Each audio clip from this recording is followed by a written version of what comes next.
Building Improvement Grant Programs. In attendance, we have Councilor Gustafson, Council President Valenzuela, Councilor Schimmel is absent, Councilor Falconer, Councilor Martinez, and Councilor Marshall is absent. We have our Economic Development Coordinator and our Community Development Coordinator going to present, but first I'm going to allow our City Manager to kick it off. Jesse, I'm turning it over to you. All right, thank you, Mayor. So tonight we're going to have a work session on the Building Improvement Grant Program. This is the first year of this program. The program was advertised July through December of 2024. Prior to that, letters were sent to all the businesses about the program.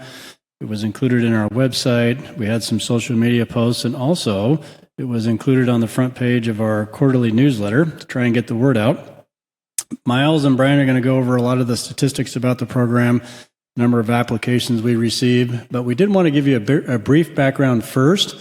And then the intent of tonight's presentation is to try and get consensus on a scoring rubric and to score the applications. This is the first time the board will have scored any kind of building improvement grant applications. And so it's at the same time that we're kind of, asking the board to score. If you have suggestions on what the scoring rubric would be, or even on the program itself, we could certainly try and incorporate that into next year's application period if the board would like.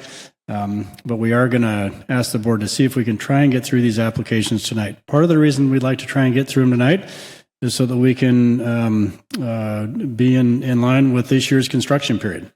So normally, construction really does start to occur kind of in that April timeframe. It goes through the fall. It's difficult to construct sometimes in the winter. So we've timed this process to be in line with the construction season. So with that, I'm going to turn it over to Brian and Miles, and thank you for the board for having a work session on this.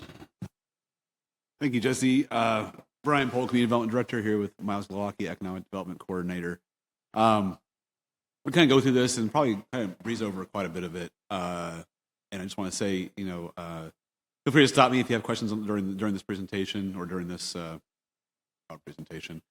But just by way of memory here, the purpose of this program, the Building Improvement Grant Program, addressed several council goals and objectives as well as URA goals. You see them listed up there. I don't know that we need to go through them. They were in your packet, but basically looking at sort of promoting a more vibrant forest grove in general and being pro-business in that process. Next slide, please. Just to remind you, there is a design grant that is available for any prospective applicant for a grant, for building improvement grant or a storefront grant. These are $5,000 for architectural design and engineering services. They're reimbursement based, but there's no match required. So if you can do a design for $5,000, you don't have to have your own money into that design. We've offered these for, I want to say about 4 years now. The only sort of, I don't call it catch, but the only sort of requirement, I guess, is that the applicant's required to do improvements that are in excess of $25,000. So these were available to all parties who were seeking to move forward in this grant process. Next slide. Yes. I have a question about that. So what if somebody applies for the $5,000 design grant and then moves forward to apply for a grant for the construction and doesn't receive the grant? That's a possibility. And that at that point, that's just sort of a cost of the URA, that has not happened so far. That is a possibility that, that somebody could apply for design money and then not receive the grant. So. And so would they have to repay that $5,000? Yes. If they receive the grant, then I'm sorry. No, they would not. They would be paying their own money plus the $5,000, but they would not have to reimburse the URA. If they did not receive the other grant and was not able to perform the construction. Correct. Yes. So they're not required to reimburse the city for those $5,000. Okay. Even though it says the applicant is required to implement improvements that meet or exceed $25,000. Yeah, I think that what that intended to mean is that we don't want to fund $5,000 design grant for a $2,000 project proposed. That those are kind of reserved for the larger projects, big storefront improvements and things like that. So, that the budget or the scope of the work for the project needs to be above. Got it. Okay. Thank you. Next slide, please. Kind of go through this a little bit quickly. So the building improvement grant, this body, most of you were on this board in 2024 when this program was conceived and established. It's intended to catalyze private investment in the URA to create basically a safer, more attractive downtown. It is modeled after several other successful URA programs in the area. The grants are up to $100,000 per building in a 5-year period. The improvements are required to increase the assessed value of the property or marketability for leasing, functionality for tenants, and or convert space to more marketable usage. The building owner or the tenant can apply, but per building, it's only a $100,000 cap. So the building owner can apply for $60,000, and the tenant can apply for $40,000. That would be it in that 5-year period. There's a 1-to-1 match, and it is reimbursement based. Permit fees, SDCs, and personal labor of anybody who's applying is not reimbursable. It has to be a commercial or mixed-use property. National chains are not eligible unless there's basically a local franchise that is owned locally. The EDC scored the applications and made the recommendations, and the URA board will also score and award the grants. Next slide. The application period was open from July 1st to December 31st, 2024. The program was funded at $350,000 for this fiscal year. Excuse me. We received 9 applications totaling about $241,000. And this is our first time through the process. And so obviously, it wasn't going to be perfect, but the EDC did meet on February 13th and recommended that the board fund 6 of these 9 applications and allow the 3 other applications that were not selected for funding right now to resubmit additional information for reconsideration this fiscal year. They pose a couple minor modifications to the scoring group. Miles, did they actually make those modifications at the meeting? Was that? They proposed. Okay. Next slide, please. This was the rubric used, and you can see their edits on number 2 and number 10. The EDC's recommendation after scoring these projects was that any project over 33 points, basically, or higher, would be receiving an award, would be recommended for the award. If less than 33 points, they would allow the applicant to resubmit additional information for consideration, and that's not to reapply, that's to just resubmit additional information. The EDC wanted to delete number 10, and the result is a total of 10 objectives, and so they must average 30 points or higher to award. So the question right now is, does the URA board, is there a consensus to adopt the EDC's recommendations on this rubric and use this scoring? Before we get to that, can we ask questions about this? Are there any other questions? I like to usually go last. I have a couple questions about the scoring rubric. Did EDC talk about maybe bringing in applicants to interview during one of their meetings? They didn't talk about interviewing applicants because it's a construction project. So it's, would you bring in the applicant? Would you bring in the construction manager? Well, can we go back to the goals of the grant really quick? No, you went too far. Okay, right there. Urban to create safer and more attractive space. So I guess for me, so when I read that, I'm just going to be like honest. I guess I always am honest, but when I went through the packet and I read the applications and I'm looking at the buildings and like seeing what they want to do, I don't know if it really meets the goal of creating safer, more attractive spaces, enhancing assessed value. Like, I guess I'm just I think this is a great program, but I want to build a program that's going to last a longer and that's going to really help revitalize downtown. And so I guess I'm trying to figure out how do we do that in a scoring rubric, or like, should there be an interview question, or like, a short answer question on the application. Because even on the applications, I was like looking for that, thinking like, okay, well, if we invest this much money, then anyways, I don't know if anyone else saw this or thought that this was something that could be worked on. Counselor Falconer. Question. I mean, so when I was going through now that I'm reflecting back on sort of the goals and then rereading the criteria, I'm not sure I'm seeing the line. Yeah. There. And so That's I was scoring based on something that I would be meeting. I mean, the scoring metric, like that's not meeting metrics. I don't know if is it clear when the applicant is applying and even submitting, are they reflecting on these goals? And I don't know if you know the answer to that. You might not, but that might be where we would have better synergy. synergy between Yes. the applications and. I think, well, the website does have information and the goals and the grant. That's all part right before you get to the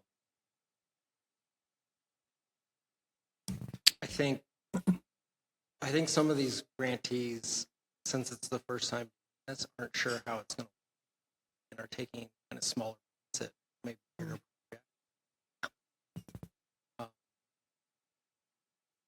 I don't think I answered. Can I mean? Oh. I think I feel like I'm a little less. Mhm. Yeah. Yeah, Jesse. So I think what I'm kind of hearing is the reconciliation between the rubric itself and the grant. Kind of there's the grant requirements and then there's the grant objectives. And so in looking through this particular slide, you're correct. There's not a question on the rubric that says, how will it enhance community well-being? How does it lead to a safer, more attractive space in downtown? So those questions are missing. There are questions about increasing the assessed value. There are questions about current and future tenants and marketability, but there's some blank spots in the rubric. And so if the suggestion from the board is to go back and better reconcile the rubric with what the grant requirements are and also the grant objectives, because I think it covered the requirements pretty well. I think the concern here is that it doesn't necessarily cover the objectives. Correct. And we can improve on that. Yeah. Yeah. And I think, correct. I think you characterized my concern. I don't know about Counselor Falconer. So for me, I would not feel comfortable like for this round in hopes of like moving this forward. I would be okay using this draft scoring rubric for this year's projects.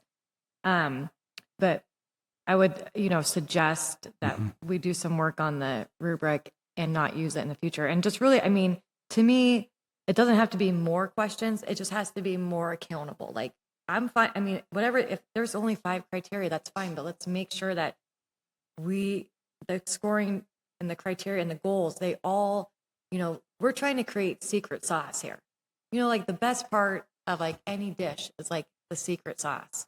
And that's what I feel like that's our goal with these grants and the URA is to try to create the secret sauce to help businesses do well in downtown. And, and going back to the larger overarching goal, which is to increase our assessed value. Right. And so we just really need to make sure that those things align. That's my take. Can I maybe add one more thing? Yeah, sure. And just kind of looking over in terms of tying both the rubric, the objectives and requirements, and the application process together, we can also look at some improvements to the application itself to try and draw these objectives out ahead of time. Yeah. Yes. It is, yeah, Yes. because it is a system where when they write and they submit, it's their application, right? And so I think we can work on the front end as well. Yeah. Right. My recommendation as a teacher, I can't help it, but is to start with the goals that we want to achieve. That's your destination. Then you write the rubric, the scoring guide of like how you're going to assess you met those. And then the application that you want the person to do is the questions. And so then it all is like this beautiful aligned. Yeah, you should be able to draw like a specific line to each. Yeah. Then that like each scoring, the objectives of scoring to the question. Sorry, Miles, I interrupted you before you. I was just going to say the EDC had similar recommendation about the application, the actual questions that were asked, and how to maybe ask them, try out some more. And and I don't know exactly how we want to go about it, but I think, on I think, what I've heard in the numerous years I've been doing this is like let's, use our commissions. Like if EDC wants to get a subcommittee to look at this and like create it and then, advise the council or staff. I mean, however we want to do it, but there's definitely a route to doing it. And I think, again, it's the first, I don't want you to think I'm like criticizing you all in a way that I'm unhappy. It's just trying to make sure this is new. So as we build it out, we're creating like really good foundations and structures. So is there anything else on the scoring rubric? So I don't want to, I've said some things, but are we okay with is there consensus to move forward with revising the application, the scoring rubric and the questions from you guys? I see 4 head nods, so I'm going to go. So we're with it. just doing the redoing the rubric? We're going to use this scoring rubric for this year, but we're going to we're going to revise it For the following years? the following years. We're going to. This slide right here shows what you've been handed for the scoring rubric. So we'll go through I'm sorry, there's nothing else. I guess I'll keep You going. can keep going. Yeah, sorry, thank you. So we'll go through the PowerPoint and discuss all the projects. I'm probably going to lean quite a bit on Miles here to talk about some of these projects. I was not individually involved in looking at these projects, so he referred to him on most of these things. We'd ask that you would just score individually all these projects. And as you can see, you have all the projects on one page. You have the EDC score given to you, a recommendation to approve or ask for more information, and then the actual amount of the grant request there. And you can score on the following 10 lines below the project. We ask that you turn in your score sheets to the city recorder. So the city recorder is equipped with a spreadsheet right now that you can put all your scores in, and they'll be averaged with the EDC average. The board will discuss the results and reach consensus on the awards, and we will bring back a resolution at the next regular meeting for you. Can I ask a question on the previous slide? And just to clarify, Mayor, are you saying that we go along with the EDC recommendations for the changes to this one too? So if It looks like that's what's on this one. Okay, is that true? I guess my only concern with going with EDC's recommendation is that I do have a little bit of a concern that if you were to mark a 3 for meets for each of these, we would not meet the threshold of 33 points. And I don't really understand. So it said must average 30. If it's less than allow additional information. But then on the bottom it says results is 10 total objectives must average 30 points or higher to award. So those, If less than 33 points. that's the way EDC did it because they had 11 questions. And so, Oh, okay. and so their recommendation to you is if you delete one, then you drop the average down to 30. Okay. So now we're at 30. Now we're at 30. Okay. And I do have a little bit of like going forward, I just want to lodge my concern about an exceeding. I don't understand that. You meet it or you don't. Yeah. So I don't really understand exceeding a criteria for this purpose. Yeah, you don't get an A. You don't get an A+. I didn't get A+s in college. You don't get It's an an A. That's it. You don't get Yeah. bonus points I hear you. for being artistic or whatever. Like that should just be the criteria.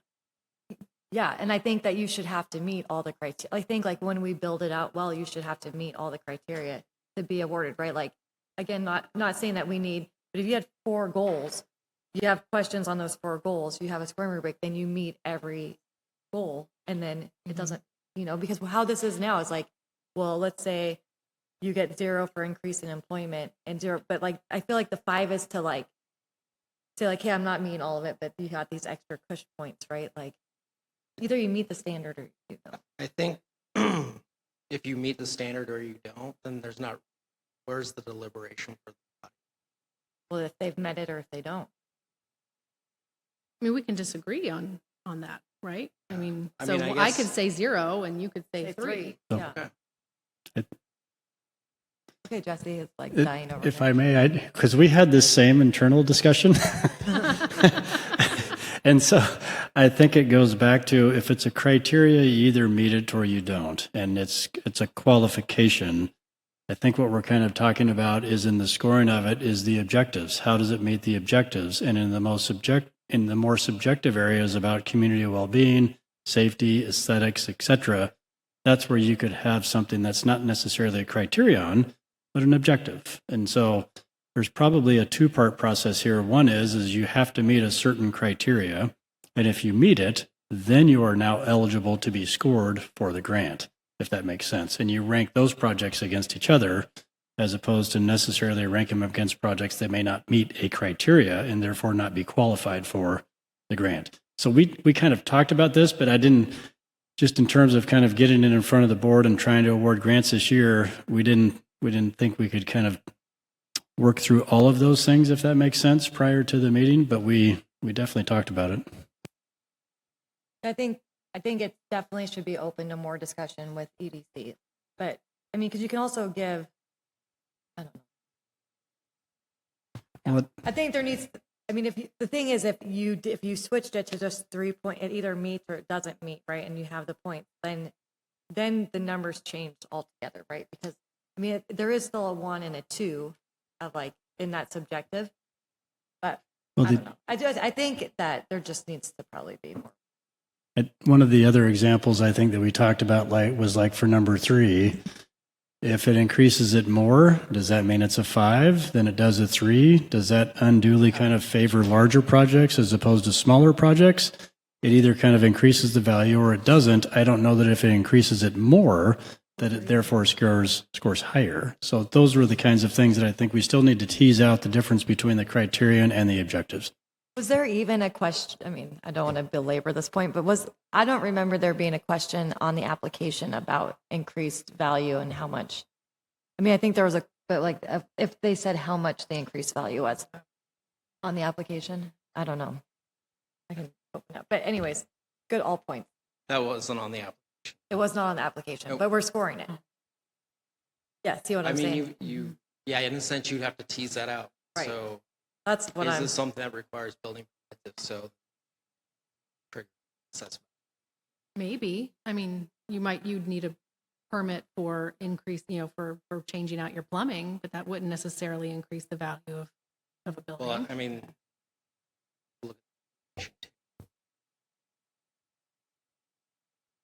But we're not. I think this is just making sure that we're reconciling the rubric with the application, because in this case, it looks like there's a question on the application, on the rubric that's being scored that may not have been on the application. Yeah, exactly. So we can definitely go back and kind of reconcile those two to make sure that they match. Okay. Well, thanks.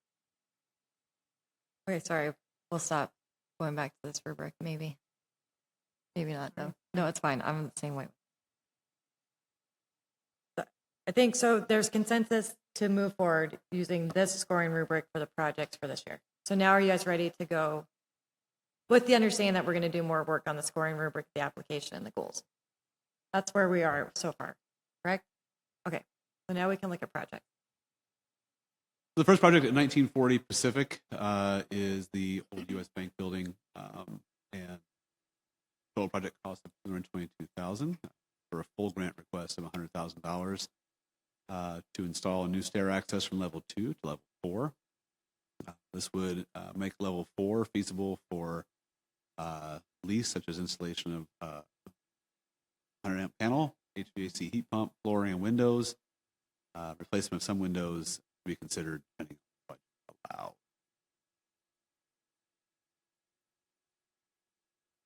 Are there any questions? Do you want us to take questions on each project now, or how do you guys want That'd to be fine. do If you this? want to direct, again, probably direct questions to Miles, I suppose, on these individual projects. Yeah. Are there any questions on the first project? Yes, Councilor Gustafson. Excuse me, I thought that this building had a fairly new HVAC. That's one question. The other one is, in general, and I'll first tell you why I'm asking this question, but this building has been vacant for quite some time, and I know several people who have tried to lease it. and failed. How do we have a guarantee that after all these renovations, this group who owns this building will indeed rent it out? Currently has a tenant. It has a bicycle tenant, and they've It been does, trying to rent yeah. it out to other people, and Oh. and they have not committed to anybody, and there's been very good offers done. I'm concerned that this, and the building gets tagged just because there's not activity. So are you asking if we can compel them to rent the building if they Right. get a grant? I don't know. I don't think that we could compel them to rent the building. I do wonder if the board would want to consider potentially for next year some type of requirement as part of the program about if you receive funds within a certain amount of time, you at least have to make it offer for lease or something like that. I don't know if we can kind of tie those conditions to that, but we can kind of look into that. Yeah, so there's no requirement in the program that would say if you receive funds, you have to offer it for lease to a different tenant. There are some language about, correct me if I'm wrong, Miles, something about if it expands tenants or allows for more tenants or something, that's a criteria. So I don't know if that answers your question, but there's not a program requirement that you have to offer it for lease. As Miles mentioned, it is leased now. It's leased to the bicycle company. It's one tenant, is our understanding.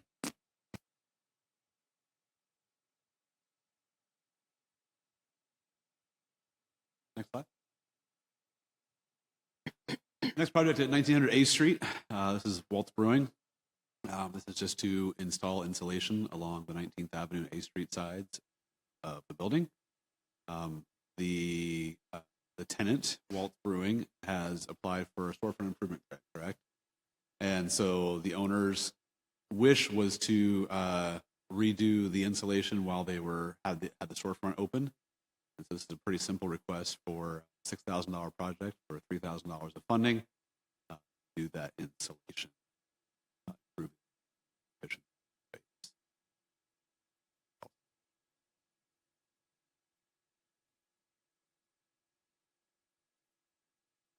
2004 Main Street.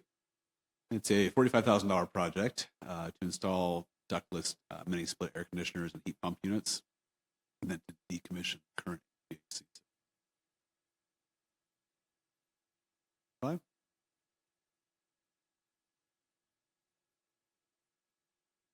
1936 A Street. This is just a request to upgrade the roof and windows. That building right there. 1922 21st Street to replace the roof, add a ductless mini split, exhaust fans, upgrade the breakers, provide air conditioning to the active workspace. The total roof area is approximately 1,000 square feet. Has 2 leased units. 3224 Pacific Avenue from the owner. In addition with the new building construction taking place to expand the Holiday Motel, these existing buildings go through a modification process to upgrade the look and feel of the property. To include siding and new paint across both existing buildings to match the feel of the two-story building. Existing lot, first half of 2025.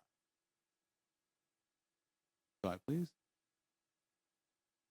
2007 21st. This is just a replacement of the front door for a slow rise bakehouse. 2118 19th Avenue, $50,000 request to install for the internal remodeling of the salon and spa, including updating electrical services, plumbing to increase usable space. Again, slow rise by the tenant, version of the office space, office storage space for a walk-in refrigerator. So you have so far. So the proposed next steps are to score the applications, reach consensus on which applications to approve, and then I think we've heard a lot of suggestions so far, and I want to assure you that those are falling on very hearing ears here, and we take those to heart and look at them next time. Then So, any questions? All right, I got it.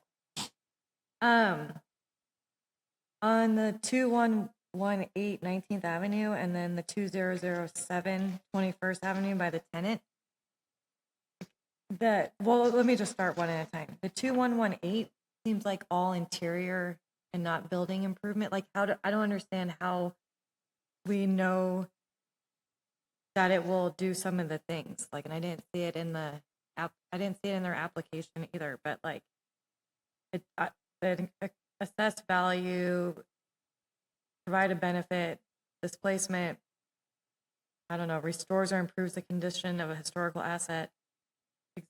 It helps. I mean, how does it help the business grow, or expand, increase employment? Like, I don't know about either. Like, how I can answer any of those questions with either of those applications. Which ones was it again? The 2118 19th Avenue and then the 2007 21st Last Avenue. one. Like 2007 21st The was tenant one or the owner one? the for tenant two- one, Yeah. like a refrigerator. Like, basically we're turning an office into a refrigerator. So the EDC struggled with that same question. I wouldn't approve it. So their recommendation is that we go back and talk to these applicants and ask them to explain further. This particular application, 2118 19th Avenue, I believe the owner took possession of the building within a day or two of the application being due. So he was very, frankly, came in the last minute trying to get this done. So yeah, I think that was the EDC recommendation. Okay. If I And then what may- about the one on 2007, the 21st Avenue? What was the EDC's? It's basically the same thing I'm saying about It was the same. refrigerator. Yeah, More information. more information about how does it. They were struggling with the same question that you have. How does it kind of meet the So- goals? Chair, just if I could ask a clarifying question. Yeah. So was the recommendation, Miles, to not award at this time for 2007 and 2118 and request additional information clarifying what some of the questions are and then reconsider that after they submit additional information? Yes. Okay, thanks. I would, encourage the questions to be about the goals of the program and, some of the things we've talked about, like just making sure that we can say it's really going to improve the assessed value, increase occupancy, employment, right? Like, really make sure we're hitting the mark with revitalizing. It's not an interior update for one. I guess what I'm concerned of is like when in Forest Grove, we have leases and tenants, and I understand that, and I want every business to be successful, but if we like use our building grant, like big money to just tailor a place for one specific business, then that's not a long-term sustainable practice for this program. You know what I mean? You can cut it both ways. I mean, there are certain things in, for instance, hoods for cooking spaces. I mean, if the URA were to fund a hood for a cooking space, and those are expensive, and that opens up a whole new slew of possibilities for a certain space. And I think you'd be well supported in saying that helps sort of with the goals of the URA. Yeah. And so there's a bit of richness to that conversation that I think maybe I'm not using to refute you. I'm saying that I would want to tease that out more. Yeah. And they probably need to tell us more than we need to sort of infer from projects. And so, I mean, I think we've had a learning lesson. I think, to kind of back up a little bit, I think some of the intention here was to make this a very approachable program for people, not to bog them down with paperwork and trying to have to sort of, fill out all these sorts of things and everything, but just to make it sort of an easy process that could really be a high impact for these businesses. But as you see, that came at a price. It's a bit of a trade-off, and so we do intend to revise this program substantially next time it's offered. But I think that, again, if your concern is about sort of those interior renovations, maybe not meeting the goals, I think that maybe not in the goals that stated of sort of exterior beauty, streetscape, and stuff like that. But those can be very meaningful to the business that's there, but also to potential future use of them. It's just hard when there's not a lot of information to go off of.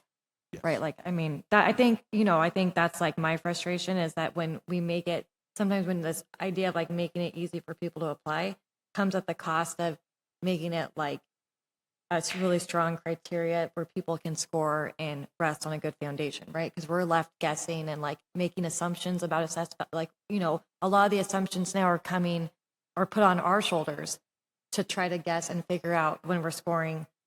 I mean, so that's where my frustration comes from, is like when you don't have the information, it's really hard to score. So, okay, so where we're at now, is there any more questions on? So can we have like 5 minutes to score it, or do we talk while we score? Do we score it individually, or are you guys, scoring it We'll individually? go back to the scoring process slide if you would, Mariah. One more, forward, yeah. I think, Chair, in response to your question, it's individually scored, and then I think I'll collect the scores, and then Mariah has an overall score sheet, and she will populate the score sheet and then post it up on the screen, is my understanding. So if you're done scoring, just raise your hand, please, and we can come by and collect it and then give it to Mariah. Can each property be shown as we go through this? Yeah, can we go back to property, the 1940 Pacific Avenue? Thanks.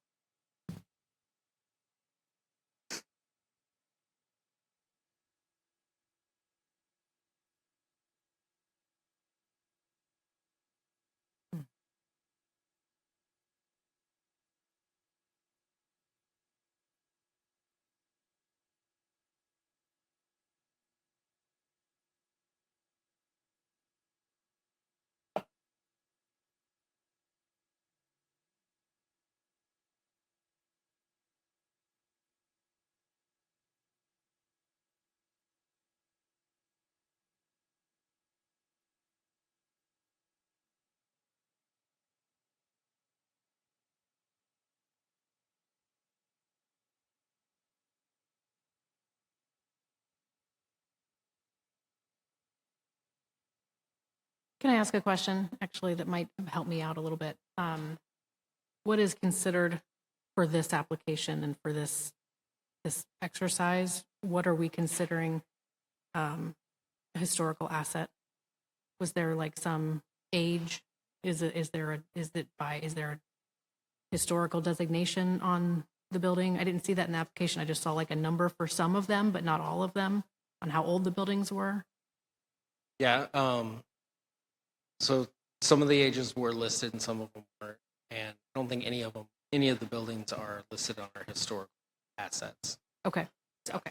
Thanks.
Can we go to the next slide?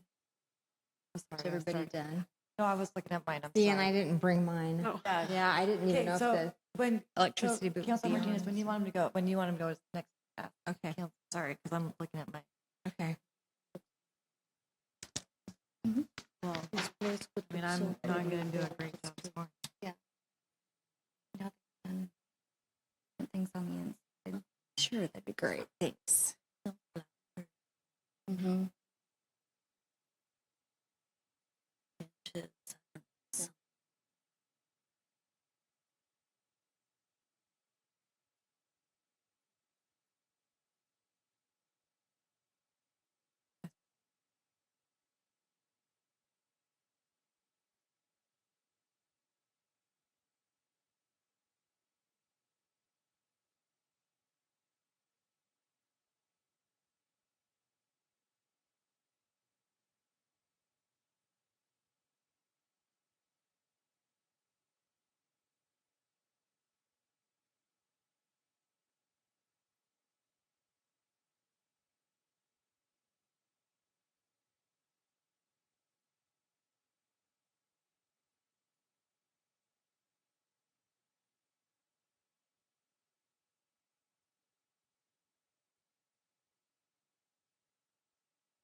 Okay, if it's okay with the council, can we continue this work session? We'll add up the scores, decide what we're gonna award at our next meeting on March 17th, because we're running up against a time. Yeah. It's 7:02 right now. But I'm gonna adjourn the work session. If you're still working on scoring, you can finish scoring and just submit it to the city recorder before you leave tonight. Okay? Okay, so I'm gonna adjourn this work session. We'll take a 5-minute bio break.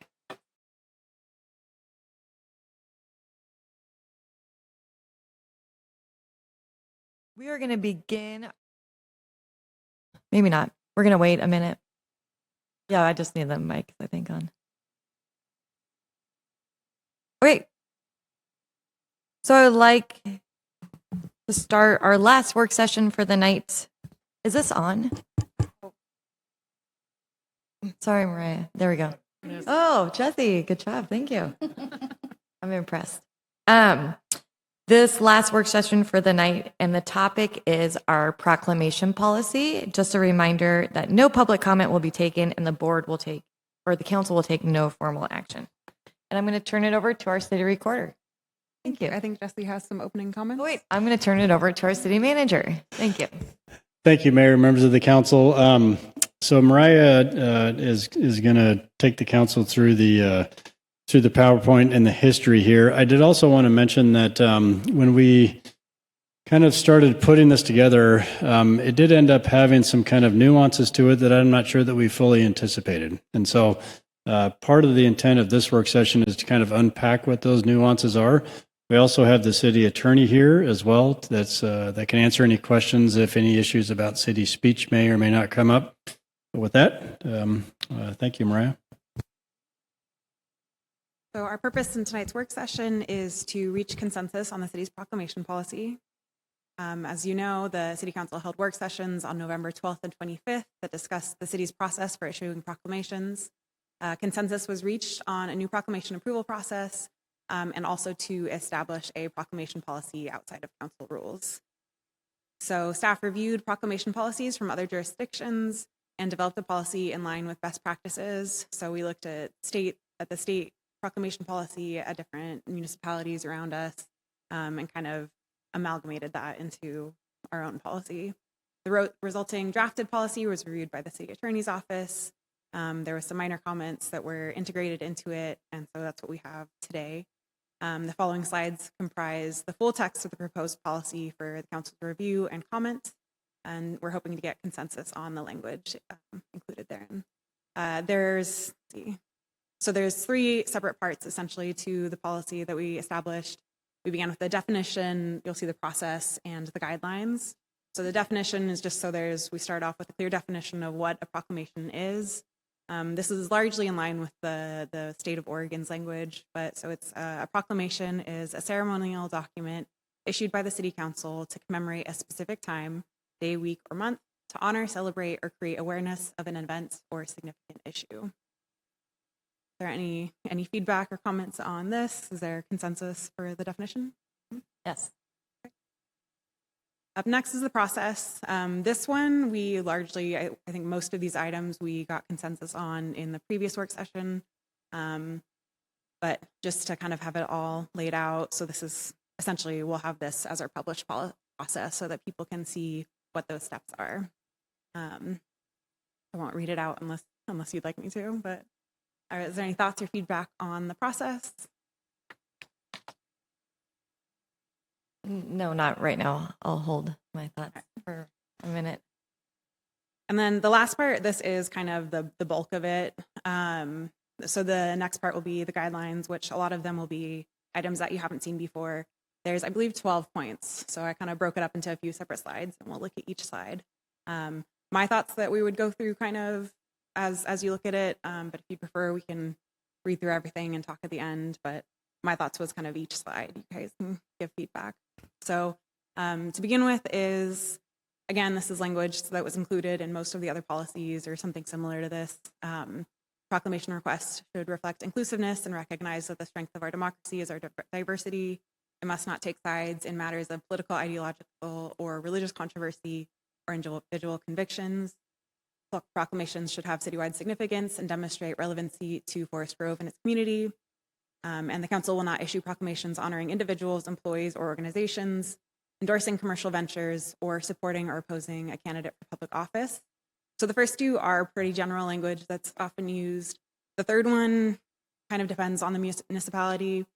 Some cities do honor individuals and employees, and others don't. So that one is kind of, if you have any edits that you'd like to make there, it's kind of subject to the municipality. Any feedback on this slide? Councilor Gustafson. So just to confirm, the number one,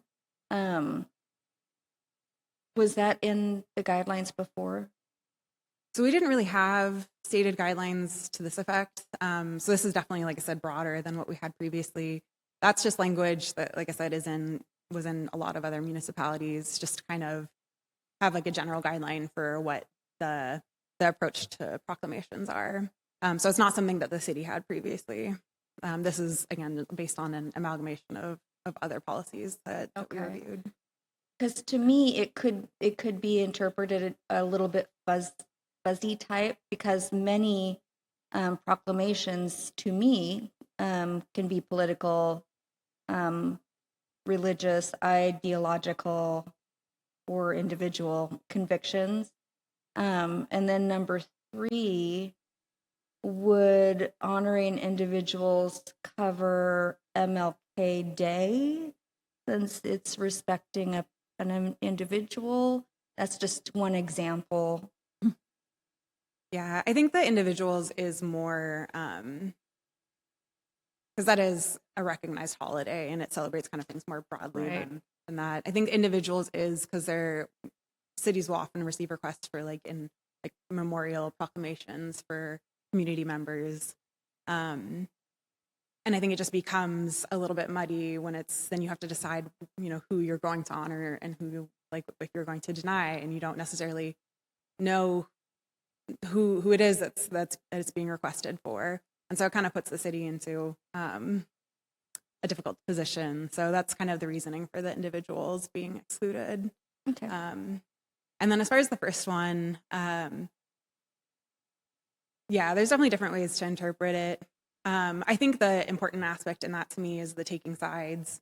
But yeah, there is definitely different interpretations of it. So that's Right. more How do you get away from that? Yeah. We could definitely talk to the attorney if you have more specific questions on that. I think she might be able to better answer those questions. City Attorney Ashley Driscoll, is this on? It is. Okay, I'm just going to keep my hand on it. So how we have set this policy up is that the proclamations are city speech, so they don't implicate Article 1, Section 8 of the Oregon Constitution or First Amendment concerns. So the council, if you would like, you're speaking with the city's voice, you can express opinions that are political or ideological if the city so chose, because you're using your own voice. So these guidelines are to provide direction to those who are going to be making the decisions about what proclamations you would like to use and how you would like to use your speech. So there's no real legal issues with having this sort of guideline, although you're not required to. Can I make a statement or ask a question? I think a statement and then a question. My understanding is what we're going through right now is because with the work session that was previously had and the change in the process of how proclamations were handled, and if you go back a slide to the process of adding it, of getting council approval, of adding a staff request, that changes every single proclamation to city speech. So if you look at like our banner policy or different things, like now there has to be a level of that's why we're going to tease all of this out, because now it's not just like the council proclaiming or a mayor proclaiming, which really had no policy. Now it's going to be viewed as city speech. Is that correct? Yes and no. So what we're trying to do is, as a city, be really intentional about how and when we open up space to public expression. Because when you do open up space to public expression, you do have Article 1, Section 8 and First Amendment concerns, which means that you can't be discriminating based on the content of the speech. And so the concern when you have, when you do proclamations without some sort of policy of the process you're going to use, the criteria you're going to apply, being very clear that you're speaking with your city's voice, is that instead you have a process that is just a pass-through for public expression. So instead of a process that's supposed to be the city proclaiming ideas and concepts and honoring different occasions the council and the city believes in, you're unintentionally opening up space for public discourse. So the process that is put in place largely by Mariah, I just oversaw it and thought it looked great and added a few notes, to be honest, is a great process for establishing that we're not just a pass-through for anybody that wants to have a proclamation read by the city, but instead we're intentional in selecting the proclamations that align with the city's goals and values. And in that way, we also prevent any sort of claim that we're discriminating based on the content, because we're deciding how we're going to use our voice instead of opening up space to the public and then making decisions based on the content, which would be in violation. Got it. Thank you. So on this section, is there anything that the council would like to remove or modify? Is there consensus on the language for these points? Well, I mean, I'm going to use like a specific example. So I think, I guess going with number one, I understand what you're saying, but so I'm just going to use one specific example because I just want to put it out there. So June is Pride Month. It's federally recognized. It's recognized by the state, but you have some individuals, because we've received public comment on this council that spoke out against Pride Month and said it was against their religion, right? So would that be considered religious controversy of like whether someone believes or doesn't believe? And then that goes against like the top, which is to reflect inclusiveness and recognize differences. So I guess what I'm wondering is, I just want to put that out there. Like, you're going to be the one that reviews that. So what would you say? I'm not trying to put you on the spot, but you know what I mean? Like what happened? Like, I guess I'm kind of just wondering, like we have these guidelines, we set these things, and then what happens if someone says like, hey, you've gone against, like this proclamation's gone against, I'm an anticipator of things. So I'm trying to tease it out. I think to me, my argument, I guess, in that case would be that that could be interpreted as controversial, but that's not necessarily political or ideological. That's more of a human rights issue. If it's and it's also, if it's a protected class, then that's not something where you could cite something saying it's political controversy. It is like a protected class, and you wouldn't be able to deny. I'm not a lawyer, but like I wouldn't personally feel comfortable denying that request, on the basis that it's politically controversial when it's a protected class. I wouldn't either. I agree with you, but I'm just also like anticipating a change in federal. Ashley, what do you think? I'm not against it. I think this is a great process, but I'm just like want to make sure that that it reflects our values of this community, which is to be inclusive.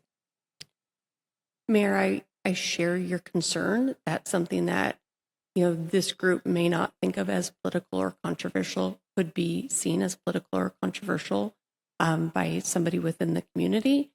But I have two thoughts. So one, again, this is the city speaking with its own voice.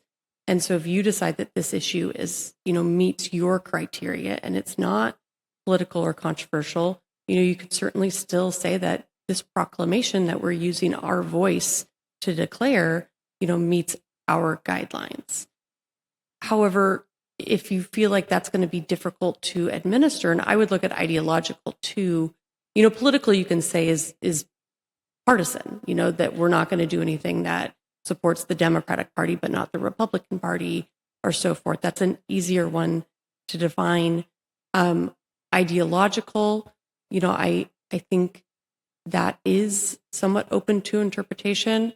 Religious, that maybe is something that the council and the city can agree that, you don't want to participate or take sides on. So, maybe you either just remove that last sentence or you make some changes to political and ideological to more closely define the types of proclamations you'd like to avoid. Counselor Falconer.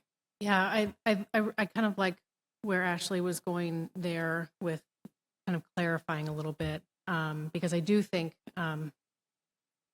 food is political. There lots of things are, right? So I think substituting the word partisan there could maybe help. And then the other one, maybe not using controversy, because I feel like that is sort of an open-ended word and more open to interpretation. On matters of partisan ideological or religion. I'm not sure I haven't thought about wordsmithing this with that feedback, but I'm thinking that we can get there. Is there any other opinions about it or thoughts? Yes, Counselor Gustin. This, I mean, what we're talking about was exactly what I was referring to. I don't know if that sentence should even be there. Definitely clarifying it is a good idea, but I'm not sure it should even be present, because like everything's political nowadays. Everything. It will not, that sentence will not serve us. It makes me feel very uncomfortable. And to, further, I think that the check is that we'll either approve it or not approve it, right? So like it goes through these guidelines, but there's also like the checks and balance on this is that when it goes in the consent agenda, right? If someone does, I think that's where it's going. I don't know for sure. But when it goes in the consent agenda, if someone doesn't like it, they'll ask to pull it off. We'll have a discussion, right? So there's a check that, and that's what my understanding from the consensus from council was, that was the thought behind creating this whole policy, was to make sure there was consensus and checks from the whole council, right? So is there consensus to take off the sentence? That's fine. Okay, I see. Councilor Martinez, what do you think? I think so. Even individual convictions. Yeah. Okay, so let's let's just leave number 1 as proclamation request should reflect inclusiveness and recognize that the strength of our democracy is our diversity. Thanks. And on the other 2 points? I didn't hear much. I think we're fine with the other 2. Thank you. Move on to the next one. So the first one is, again, something that the council's reached consensus on, and it's just with the new process, it'll take a little bit more lead time, so that 5 weeks is necessary. The next one, being kind of the primary person who intakes a lot of the proclamation requests, we do often receive requests, national organizations will kind of just send them out to all municipalities, and they're not necessarily relevant. So this kind of is a good one so that we can make sure that it's something that Forest Grove is actually interested in, that like someone from the community is either beginning the process or issuing that request or kind of sponsoring it. So it can come from a national organization, but it has to have a sponsor that's local. So that's 5. And then 6 is just that the request has to be completed in full. And that just kind of makes sure that all the information that we need is included in there. Any questions or discussion on this slide? Yeah, I would just agree. Because you do, you handle all the proclamations. So I think 5 is really important to kind of with your workload too, to manage that. Okay, next slide, please. Let's see. So the next one, again, this is pretty standard language, just because a lot of proclamations are annual, just stating that if someone wants it a following year, they'll have to request it again. The next one is standard language, just stating that it's the city council that issues proclamations. So, a board or commission can't decide to issue their own proclamation. And then 9 is kind of a protection for the city, just saying that it's their honorary documents and they're not legally or administratively binding. Can I ask a procedural question on number 8? Mhm. So no individual counselor will issue a proclamation without prior approval. So is the idea then that would be something that an individual counselor might request of the council on additions or deletions? Like how do you get the prior? I mean, that's the thing is, how do you want to do it now? So that's been done. This is a change in the policy. It used to be that like a counselor would either ask staff, and if it had happened in previous, right? Mhm. If it had previously been a proclamation, staff would honor it, or they'd come to council. But my question is, do you want, I mean, because here's my deal too. It's like, even with number 7, that, they're going to be every year, right? So like so I guess, do you want us as counselors to fill out the application form for our request? That's a great question. We could add a line on 8 stating that city councilors may request proclamations. We didn't really establish a process for that. We could have it just go to staff. So on the next slide, we do have the process for staff, or at least that staff will have kind of an annual list of proclamations.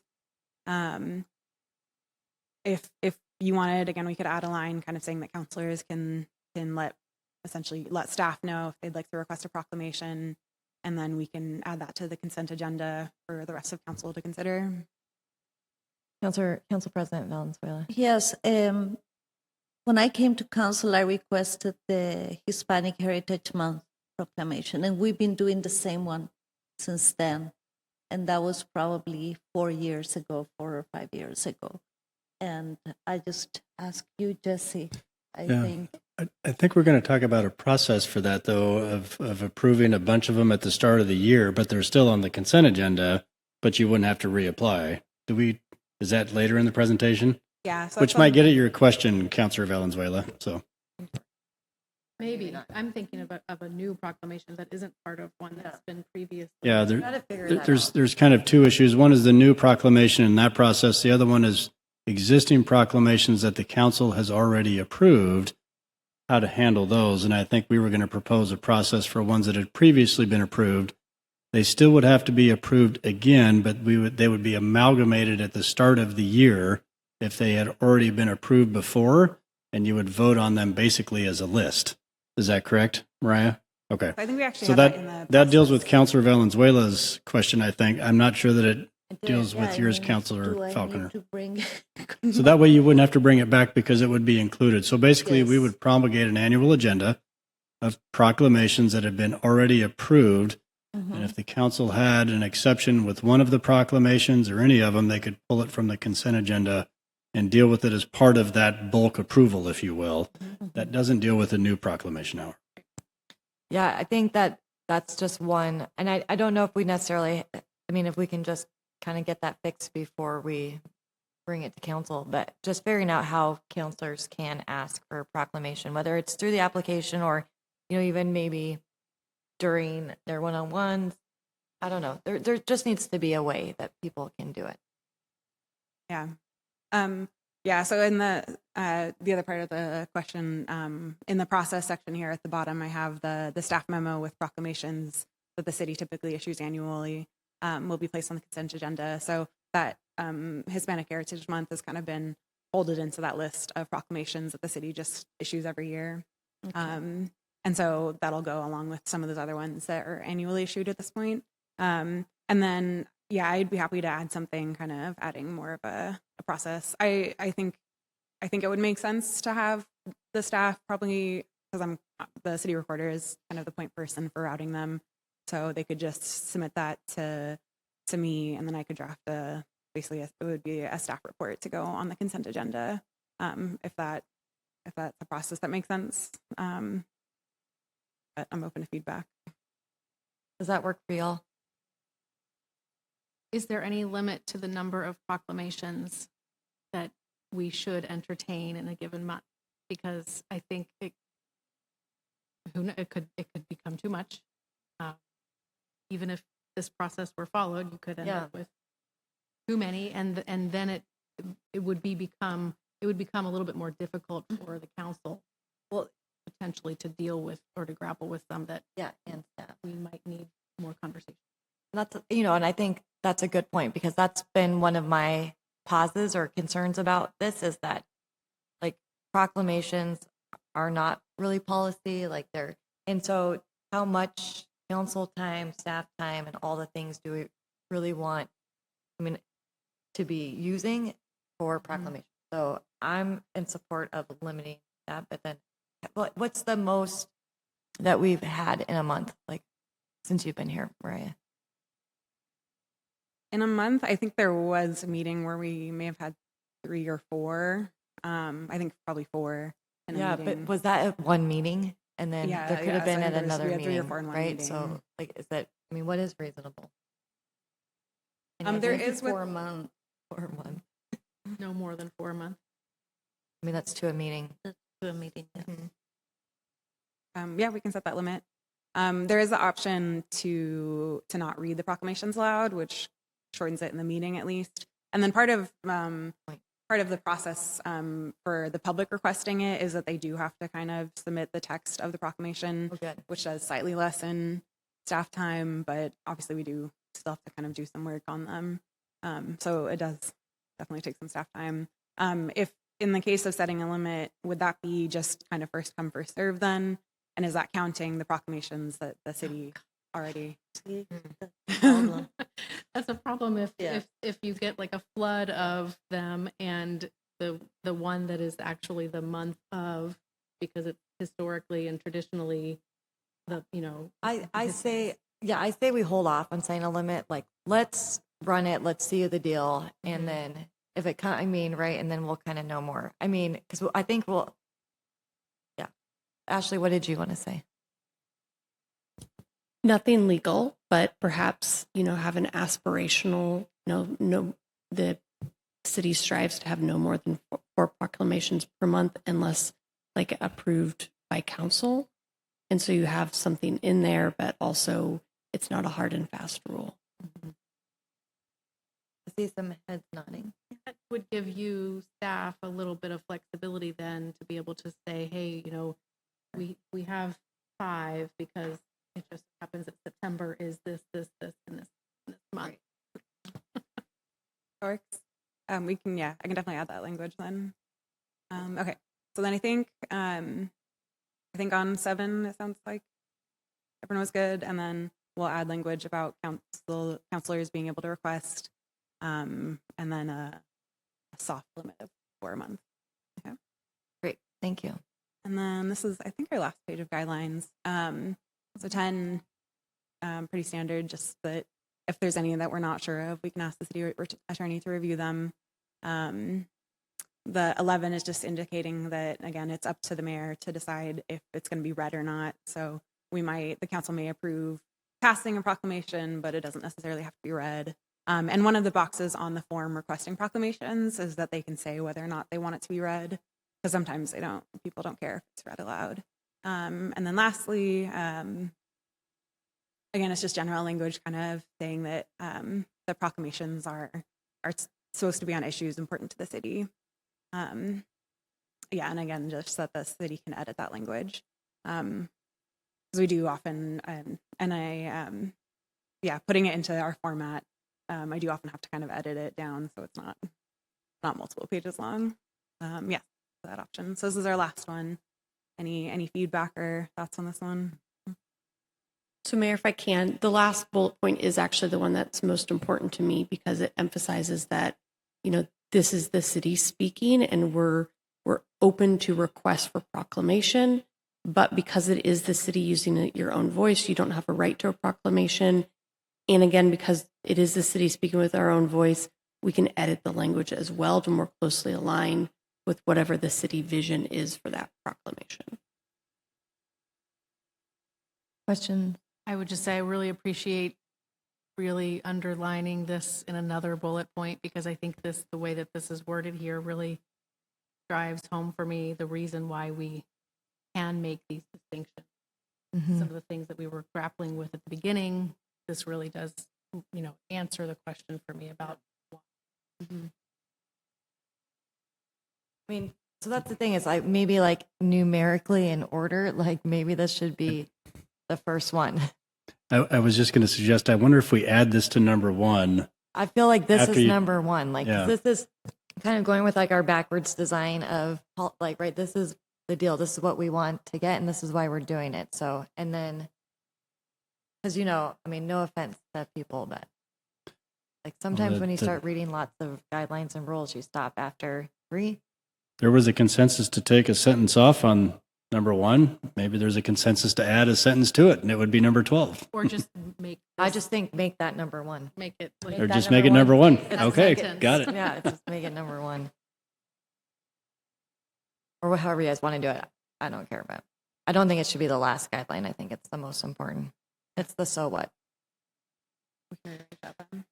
Okay. Are we good with this slide? Yep. Yeah, head nods.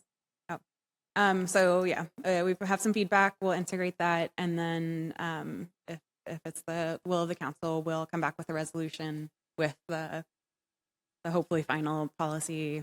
You can still make changes, but then you can get that passed and have that established. Thank you, Mariah, for all your work on this. Thank you Good very job. much. Yeah, great job. Thanks.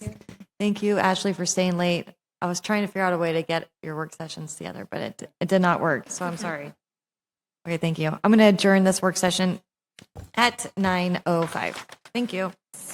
We're done at 9:05. Pretty good.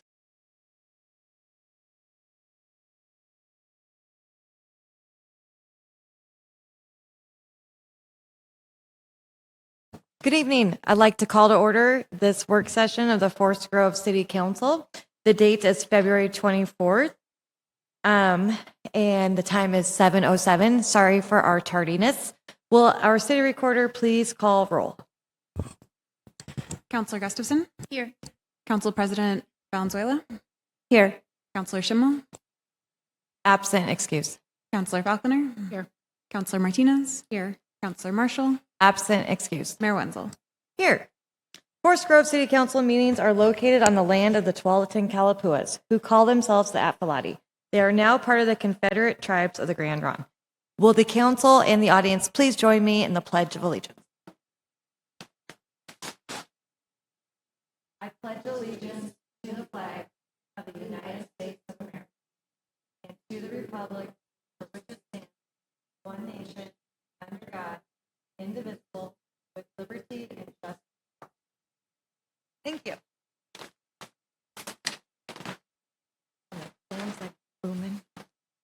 Okay, item B on the agenda is public comment. Time provided for anyone wishing to speak to the City Council on an item not on the agenda or on the agenda but not scheduled for a public hearing.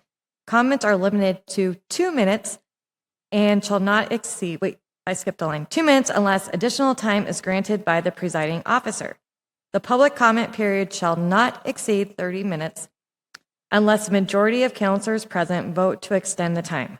Zoom attendees may use the raise hand option to be called on. And thank you. I'm just going to call him up because I kind of knew. Would Mr. Dale Feek please like to give public comment?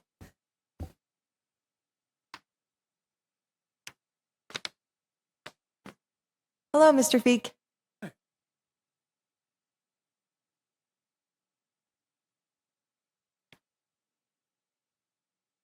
Mayor Wenzel, President Mariana Valenzuela. Did I say that? Valenzuela. Thank you very much. And Councilor. I'm Dale Feek, resident since I started teaching in 1966 in Forest Grove.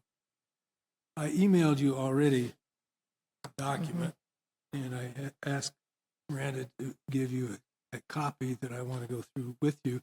And I am requesting, Mayor Wenzel, that I have 3 minutes since nobody else has signed up, and you have 30 minutes for this. I will grant you that, Mr. Feek. Thank you very much.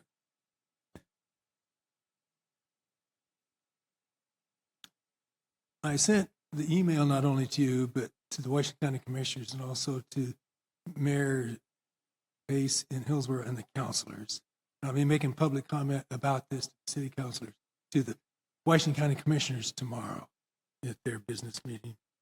And what this is I'm quoting from Robert Reich in the 10 reasons for modest optimism based upon the current situation, what's happening with Trump, Vance, and Musk. And Reich gives 10 reasons for modest optimism. Boycotts are taking hold. 2, international resistance is rising. 3, independent and alternative media are growing. 4, Musk's popularity is plunging. 5, Musk Doge is losing credibility. And their statements underneath all those headings. And that's the reason I gave you a hard copy. It might be easier for you to read. The federal courts are hitting back. Demonstrations are on the rise.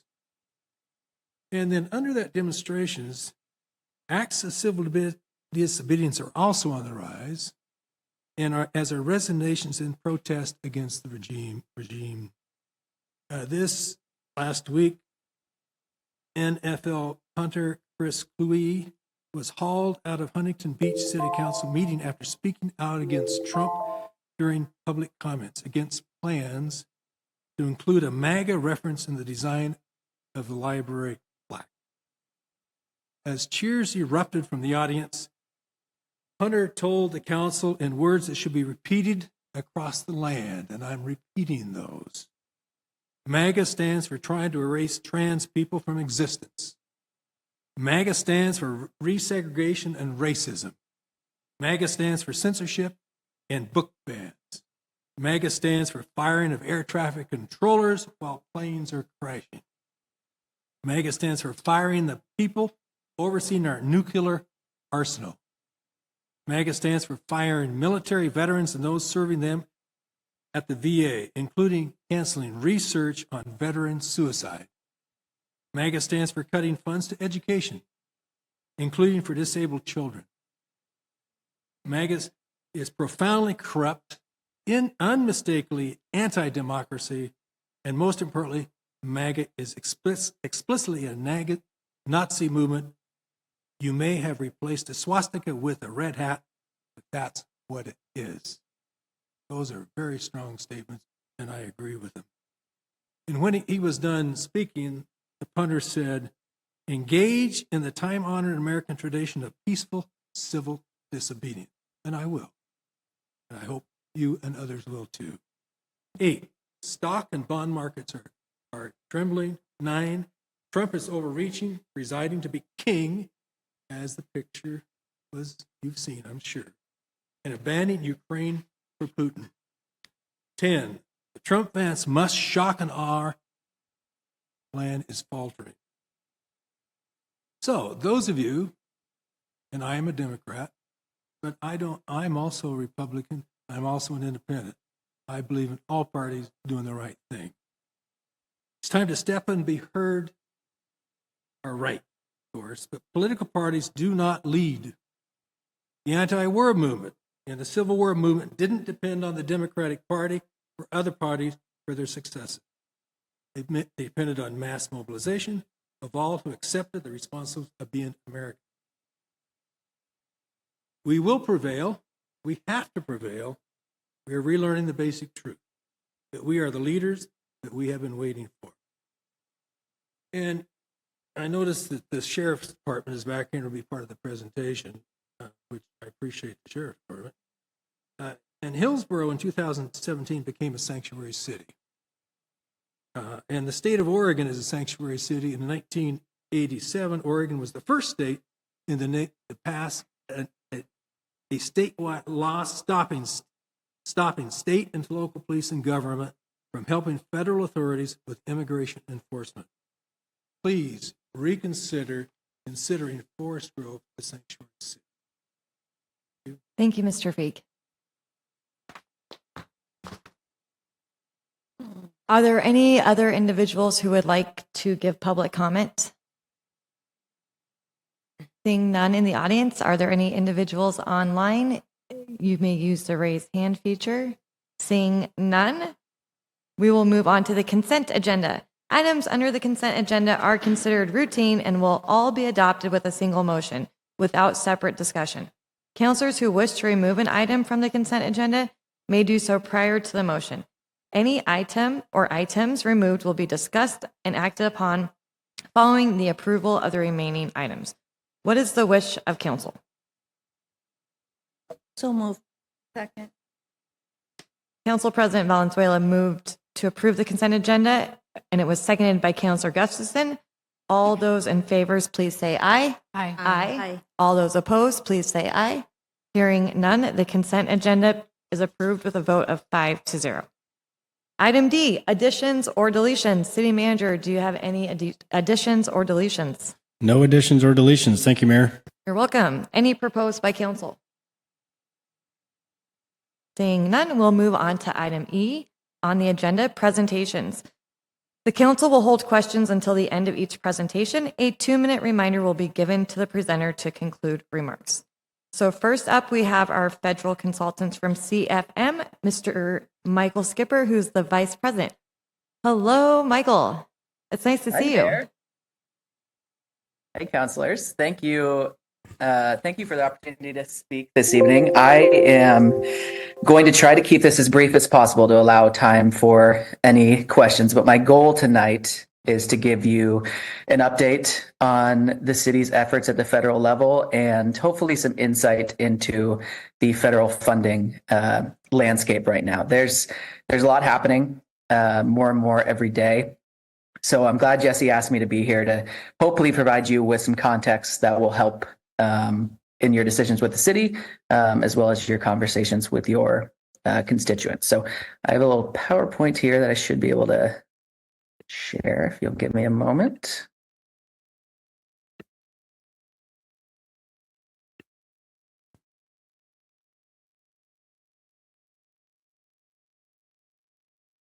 All right, is that showing up correctly on your end?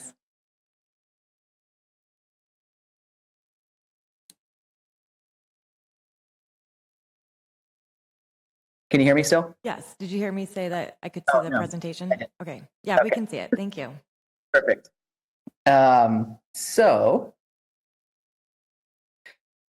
quickly though, I just wanted to mention some of our recent successes together. So in the past 2 years, Forest Grove has secured $2 million in direct federal funding since 2023. This is something we're really proud of because federal funding is extremely competitive, be it grants or earmarks. Everything's oversubscribed.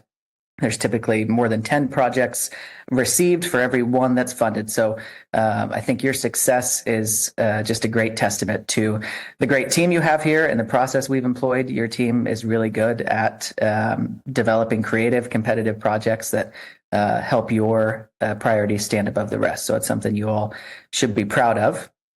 This year, most of these projects should look relatively familiar. As I said, it's rare to secure funding for all your priorities every year. And although we were really successful in FY 2024, FY 2025 was a little tougher. I don't think that's because of the projects you put forward. I think it's just the reality of the federal landscape. And it's really hard to secure federal funding every time we get a win. It's really unique and something to be proud of. So it's a lot of peaks and valleys. So for FY26, we're essentially reloading, submitting those same 3 projects with some improvements to the delegation as we did the previous fiscal year. We submitted those to Senators Wyden and Merkley over the weekend. Representative Bonamici has a separate process. We'll likely be submitting those to her sometime next month. On the grant front, we'll also be submitting at least 2 grant requests. More can be added to the agenda as priorities develop, as funding streams change. But for right now, we're looking at a $27 million request for the storage basement at the water treatment plant through FEMA's BRIC program, as well as a $15 million request through the Safe Streets and Roads for All program for comprehensive safety improvements along Tualatin Valley Highway. Now, with all of this talk about, the funding we're going to be going after, it would be understandable to think, how is any of this going to be possible with what everybody's hearing about spending cuts at the federal level? So that is a very good question. The short answer is it's complicated. There's really three different things we're talking about that are outlined here when we're talking about the federal funding landscape. And I want to be clear, this is a nuanced, complicated, and oftentimes emotional situation. There's a lot of real immediate impacts to some of the things the Trump administration is doing. My comments are mostly going to be focused on how this impacts the city of Forest Grove specifically. But in general, and kind of the short answer is, I think a lot of it is going to be temporary, and we'll have a reversion back to the mean eventually. But just to take a step back, so as I'm sure everybody's aware, President Trump has issued executive orders freezing federal funding that does not align with his administration's priorities, from everything from immigration to DEI. In addition, he's deployed Elon Musk in the Department of Government Efficiency to go agency by agency, cutting contracts they deem to be wasteful, firing tens of thousands of career government employees. And the reason I say this is temporary is, frankly, this is just not the way you cut government spending if you want it to stick. Everything from Article 1 of the Constitution to recent Supreme Court precedent, the Impoundment Act of 1974, vests spending authorities solely with Congress and prevents the executive branch from impounding or refusing to spend congressionally appropriated funding. So if you want to reduce federal spending permanently, you ask Congress to send you less money. So the funding they're canceling has already been appropriated by Congress. It can only be rescinded by an act of Congress. Without that, the spending authority still exists in all these agencies, and the funding is essentially just sitting in limbo. There are also a lot of legal protections. I'm no lawyer, but there's legal protections in place against canceling government contracts and firing thousands of career government employees without cause. So for these reasons, virtually all of President Trump's executive orders that he's issued are currently in the courts. They're being challenged, virtually every one of them. And I expect the administration, based on my limited knowledge of law, I expect they're going to lose several of them. And this means they're going to be forced to spend this money that they're freezing eventually. That process could take years. The courts take a long time, and with Republicans in charge of Congress, and they, at least to date, have been unwilling to challenge the Trump administration directly on a lot of these freezes, it kind of has to go through the courts, and that process is going to take years. But I think that a lot of this will be reversed eventually, just because of the strategy they're employing is not the way that this stuff kind of sticks. But in the meantime, in terms of Forest Grove, most of the funding that Forest Grove pursues through the federal government should remain available. That is largely not a target of DOGE. The funding for transportation infrastructure, water sewer infrastructure, all of that is going to remain available. It's frozen right now, but they're going to reissue most of that with just some new criteria. So some of the requirements will change, but it will open up more opportunities for Forest Grove. Some of the opportunities will remain the same, but we'll still be able to go after competitive grants. Excuse me. On budget reconciliation, that's an entirely different story altogether. So House and Senate Republicans right now are working to craft a multi-trillion-dollar budget reconciliation bill that will implement a broad swath of President Trump's legislative agenda. That includes an extension of the 2017 tax cuts that are expiring this year, along with immigration and military spending, domestic energy production. Virtually everything he campaigned on, Republicans are trying to pass through the budget reconciliation process. There's two tracks or two strategies at play. Senate Republicans want to do a two-bill strategy, focusing first on the easier bill, just providing additional funding for immigration enforcement and the military, the Defense Department. House Republicans want to do one bill altogether that includes the tax cuts and includes everything else. President Trump has endorsed the House Republican strategy, That's what he's pushing for. We'll have to kind of wait and see which one wins out. Since Republicans have a razor thin majority in the House, Speaker Johnson's really trying to thread the needle with the House one bill proposal to appease the budget hawks. He's targeting nearly $2 trillion in cuts to help pay for the measure, largely the tax cuts that will cost upwards of $4.5 trillion over 10 years. However, as this proposal is starting to come into light and it's becoming clear that Medicaid is going to be a large target for these cuts, he's losing, at least publicly, a lot of House Republicans. Medicaid is something that, unites virtually every district across the country. Every member of Congress represents a lot of people on Medicaid, and they don't want to see that significantly cut. So they're running into a lot of issues. So with all that said, it's still too early to know what this is going to look like, but this is going to be the primary legislative vehicle. One of the really most consequential things that this Congress accomplishes is going to be accomplished through budget reconciliation. And these cuts, whatever cuts are included in this budget reconciliation process, is completely opposite of what the Trump administration is doing. This is how you permanently do enact spending cuts. So any cuts that Congress gets through in these reconciliation bills will be effective immediately and can only be resurrected by another Congress. And then with FY 2025 spending negotiations, so we're almost 5 months into fiscal year 2025, which began on October 1st, and Congress has not passed any appropriations bills for this year yet. There's a deadline of March 14th that they're coming up quickly on. The main reason I wanted to mention FY 2025 spending is that this is another reason why I think the direct funding streams that Forest Grove pursues will still be there over the next 2 years, is that separate, unlike budget reconciliation, which they can pass by a simple majority in the Senate, these annual spending bills, you need 60 votes in the Senate. And in recent history, House Republicans have not been able to gather a majority of Republicans to even pass their own spending bills. So in short, Democrats are going to be very involved in this process. They need Democratic votes to pass annual spending legislation. And they're with their leverage, they're going to be able to protect a lot of the funding that the Trump administration and DOJ is targeting and continue to appropriate funding for those funding streams. So again, I tried to keep that brief. I'm happy to answer any questions, but in short, I think the city of Forest Grove's opportunities to secure federal funding at the federal level will not be impacted too significantly in the near term. And in the long term, there should be a reversion to the mean. It may change the type of projects we can go after. There's certainly not going to be a lot of inclination for the Trump administration to fund EV charging projects or renewable energy. But there will still be plenty of opportunities.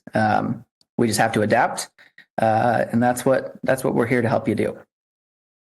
So with that, sorry, go ahead. Michael, speaking of EV chargers, the city of Forest Grove, well, actually the city of Tualatin was managing the grant, but it was $15 million. The city of Forest Grove was part of that grant, and that was my understanding is a temporary freeze on that grant. And I guess my question is, when we talk about, Congress being in charge of the purse strings or the money, that was already allocated, right? So when you go back and say, well, hey, your TV highway, your solar for low income, those were allocated and Congress is the only one that can take it back. I guess that's what I'm having a hard time reconciling is, but apparently that's not the case because they are all on hold, right? So if you have any information about that, that was a previous, EV. Yeah. So if you have any information on that, and then just a little bit more information about our TV highway safety improvement grant from Bonamici, and then the solar panels. Yeah. And then the other note I just want to say is I noticed that y'all changed the wording, the title of our 21st Avenue to livability. And I think that's I think that's money. I mean, hopefully it is money, but I think that when we called it Festival Street, right, it seems like an extra thing, right? It seemed like hey, Forest Grove just wants this like extra fluff. And I think that really, we're trying to revitalize our downtown, do economic development, increase livability. So I just really like that. Anyways, I'll let you answer one of my many questions. So what I will say, and again, I'm not a lawyer. This is not legal advice. But the funding that has already been awarded, particularly your funding was signed into law by the president for fiscal year 2024. I don't know if you have grant agreements in place yet with those agencies. I assume you're pretty far along in the process, but that funding is very safe from my perspective. It may be frozen for a little while, but to claw back funding from a previous fiscal year is going to be very tough for any administration. It really has to be done by Congress. So I expect everything that has been awarded, unless it was awarded, in the last month of the Biden administration, even then, most of that funding should be saved. Most of this is impacting awards that have not been made yet. They may be frozen for some time, but you'll get it eventually. Okay.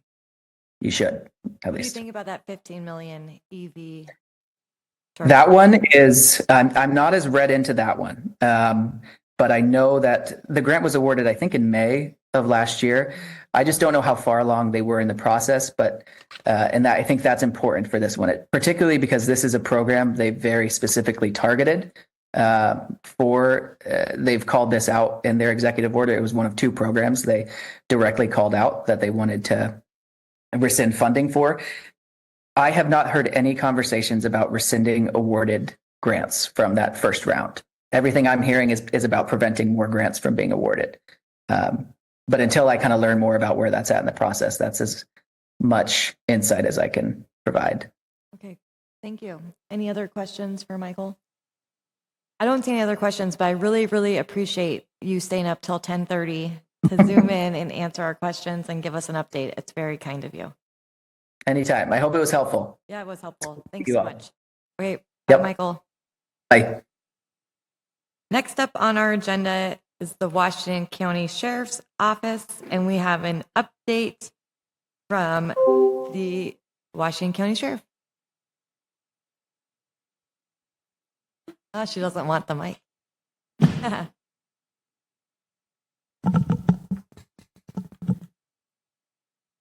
Hello, how are you? Hello, Hi. Mayor Good and evening. Counselors, thank you so much. I really appreciate y'all having us here tonight to talk a little bit about the office and give some updates and just sort of share a little bit about the countywide services that we provide. Wherever you live, we serve you is really kind of our motto and how we encompass the services that we provide in Washington County. We manage the only jail in Washington County, for instance, and provide countywide services to over 600,000 residents. We are also the primary first responders to our rural, urban, unincorporated residents and our municipal contract partners with our goal of maintaining our status as the safest urban county in the state of Oregon. I just want to talk to you a little bit while we transition about our mission and values. For some reference, the sheriff is the chief executive law enforcement officer in the county and the conservator of the peace. We provide our mission of conserving the peace through values-driven service, through our core values of doing your best, do the right thing, and treat others the way you want to be treated. Not only are those core values what every single person in our office can recite at will, they're also the last things that I say to my daughters when I put them on the bus in the morning. So they really are our holistic way of how we show up in the world and how we ask our staff to show up in their service to our communities. Next slide. Oh, there we go. The duties of the sheriff are vast. This is just meant to highlight a bit about the breadth of the services that the sheriff is required statutorily to provide in the county. Like a city police department, we are required to arrest individuals who commit crimes and defend the county against those who would riot or endanger the public peace or safety. in addition to those requirements. The sheriff specifically is required to provide court security for the state and justice courts. We're also required to provide search and rescue services, operate a county jail, execute civil process and court orders that includes things like restraining orders, stalking orders, eviction notices. We execute all warrants and process, issue, deny, and revoke concealed handgun licenses, and we enforce the laws on waterways. So we are out at Hag Lake from spring through fall and the Tualatin River. So you should each have a copy of our 2023 annual report.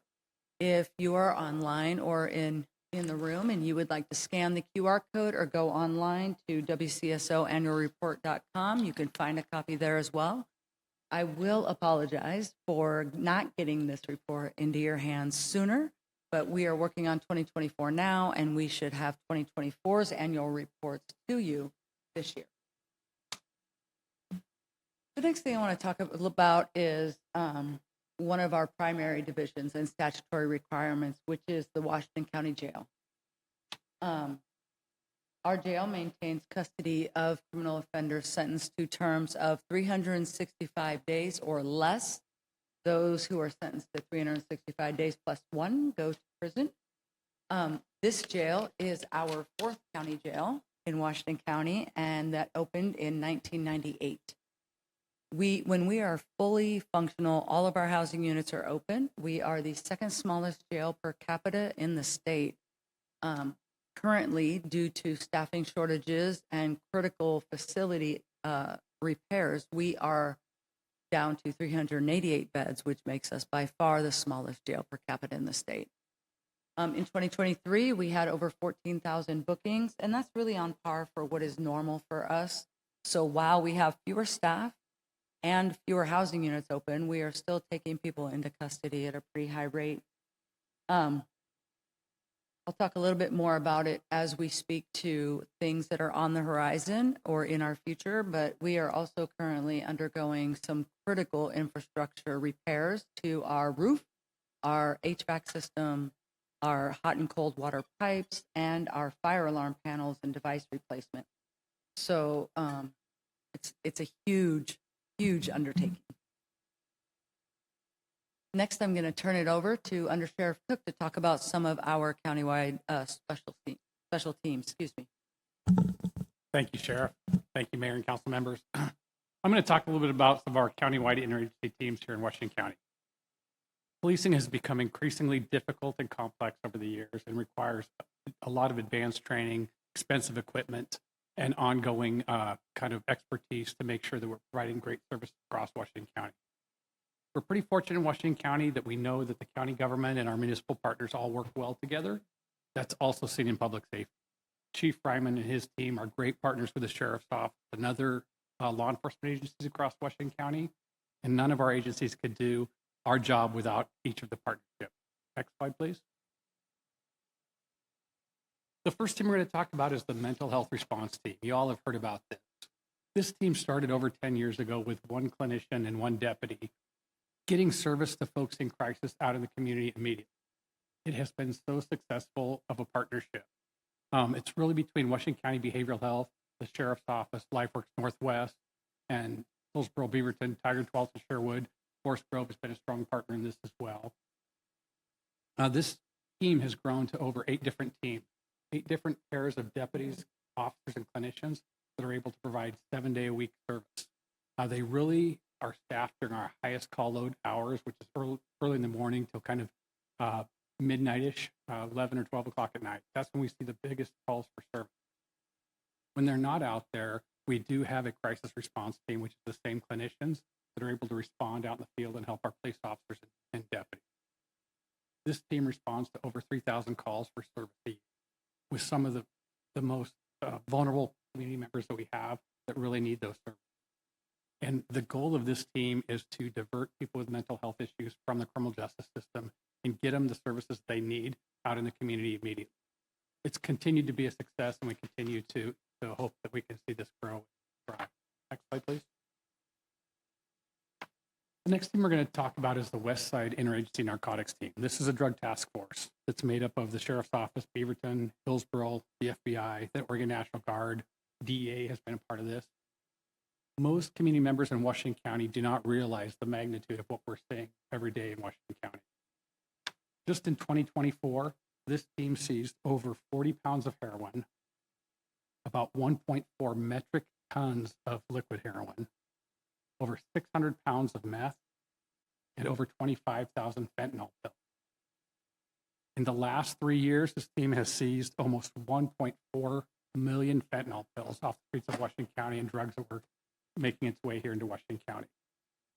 When we know one pill can kill, when we see that amount of fentanyl coming in here, it's amazing. And just, we have no idea how many lives were saved because of it. In addition to working on large-scale drug trafficking that's coming into our region, they also track Narcan deployments.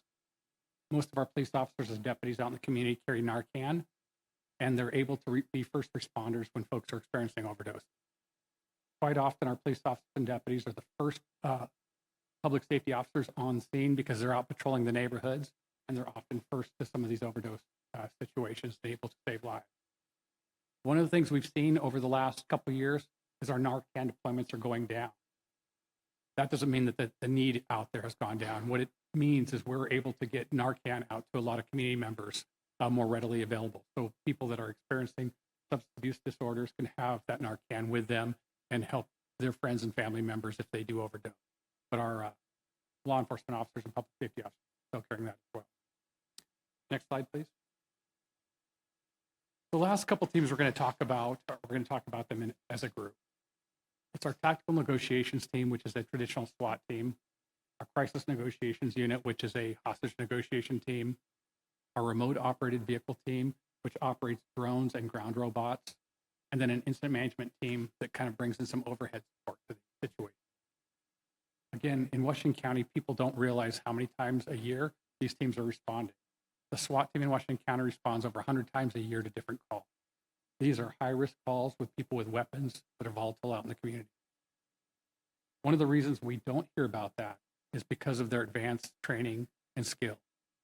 We actually consider them an escalation of safety when they come to these calls, because they bring an expertise and a calmness to these situations that they're able to de-escalate them. And when we look at the use of force numbers for our teams, like the mental health response team and the tactical negotiations team, they are far, far below national averages, just because of the training, tools, and tactics that we utilize. And again, all of these teams are really a conglomeration of a lot of our police departments and the sheriff's office and other local partners that are able to pool our resources together to better serve all of our community members in Washington County. The other piece that these interagency teams do is they ensure a constant and kind of smooth transition for services across different geographic boundaries. We know a lot of the community members don't know where one city stops and the other begins, or where the unincorporated areas are. By us pulling our resources for some of these more complex teams, we're able to provide a very professional service all the way across the county. Next slide. Thank you, Sheriff. All right, let's look forward. A couple things we're working on right now. One of them is the jail capacity study. We have engaged a vendor to give a look at trends in Washington County regarding population and help us identify what we might need for a county jail through 2055. And so we hope to have a sense of the data here within the next month or two. And then we will have to look at engaging in how we might build for the future, considering what the future looks like for the adult in custody that we may be serving, because it's really critical. The adult in custody we're serving now is drastically different than they were 20 years ago. The increase in behavioral health disorders and substance use disorders, and just the overall fragility of the human who's coming into custody has to be considered when we are looking at how we can elevate the holistic sets of services and care that we provide for our adults in custody to help ensure that they have a smoother, more well transition into the community with those supports and services that they might need there. So be looking for that to come in the future. I mentioned it a bit earlier, but we are working on critical infrastructure repairs to the current jail. So previously, we had 3 housing units closed primarily due to staffing. We are seeing an increase in our recruitment and hiring efforts. And due to these critical facility repairs, we are going to have to keep 2 housing units closed for the lifetime of that cycle through summer of 26. Because what the contractor will do is they will work on the roofing, the piping, the HVAC for the 2 housing units in a line. When they're done with that area, we will transition adults in custody there, close 2 additional housing units. They will build those repairs, so on and so forth throughout the facility until completion. While that's happening, we are also building an additional courtroom in the law enforcement center. So we have our jail lobby / jail admin has been moved out of there. They are now co-locating with our patrol admin folks. And that area is going to the courts, and we are going to build another courtroom there, which will inevitably lead to additional staffing being required. So when they assign a new judge, we have to assign more people. So we'll see what that looks like. And they are scheduled to have that wrapped up hopefully this year, but they're hoping for the end of, they're saying the beginning of summer. I'm assuming it'll be closer to the end because you can't anticipate, structural issues within the facility. So that's happening. And then public safety local option levy is also an effort that we are engaging in with our commissioners and our public safety and justice partnerships throughout Washington County, because that will be on the ballot November of 2025.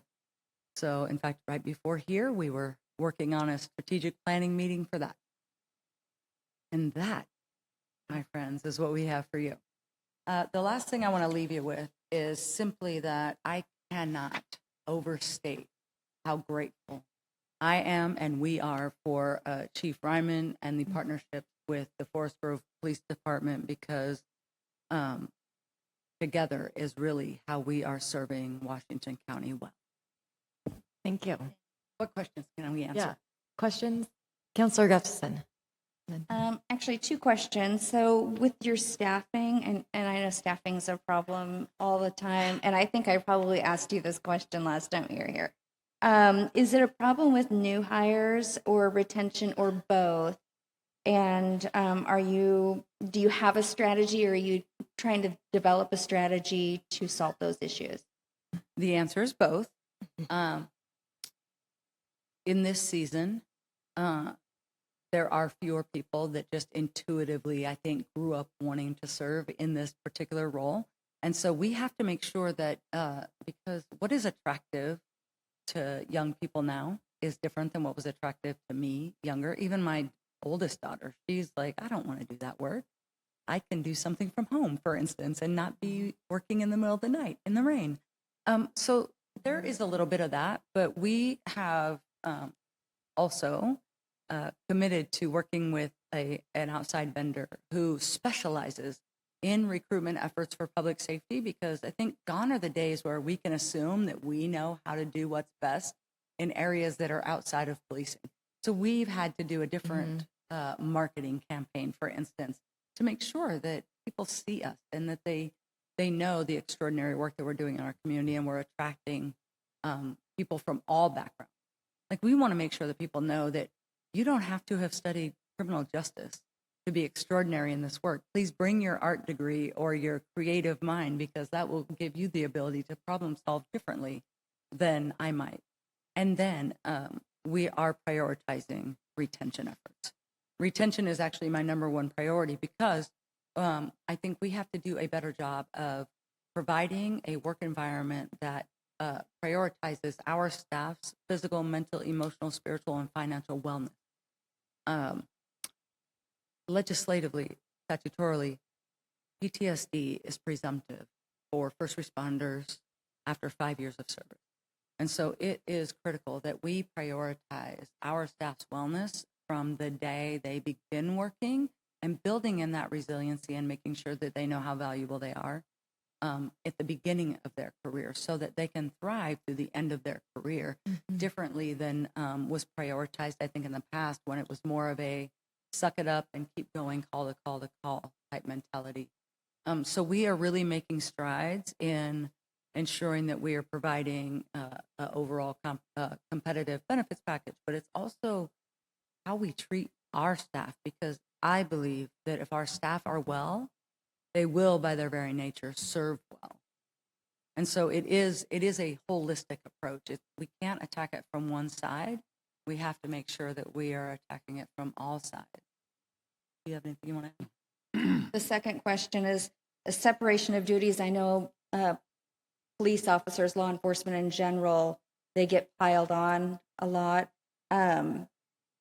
Have you thought about some of the separation of duties with people with maybe less advanced skills that could take on some of the responsibilities that are being piled on to the officers?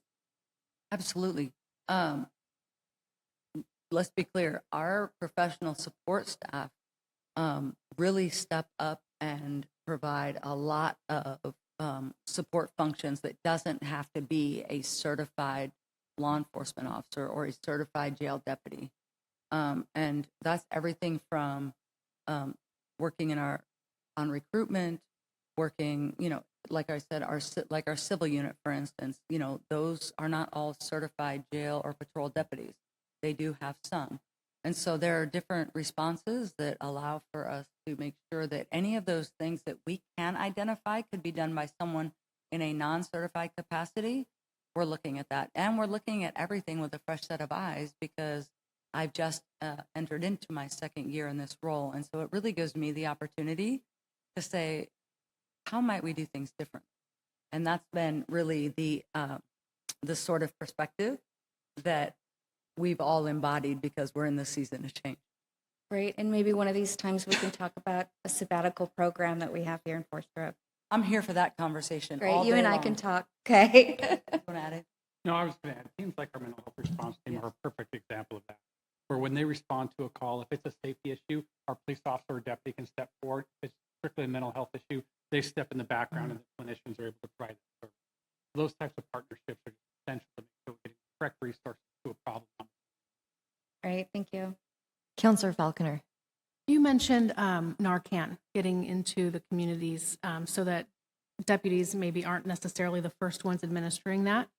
Do you have information for the community about where to find resources to be able to to help our own community members that way? Do you provide training resources?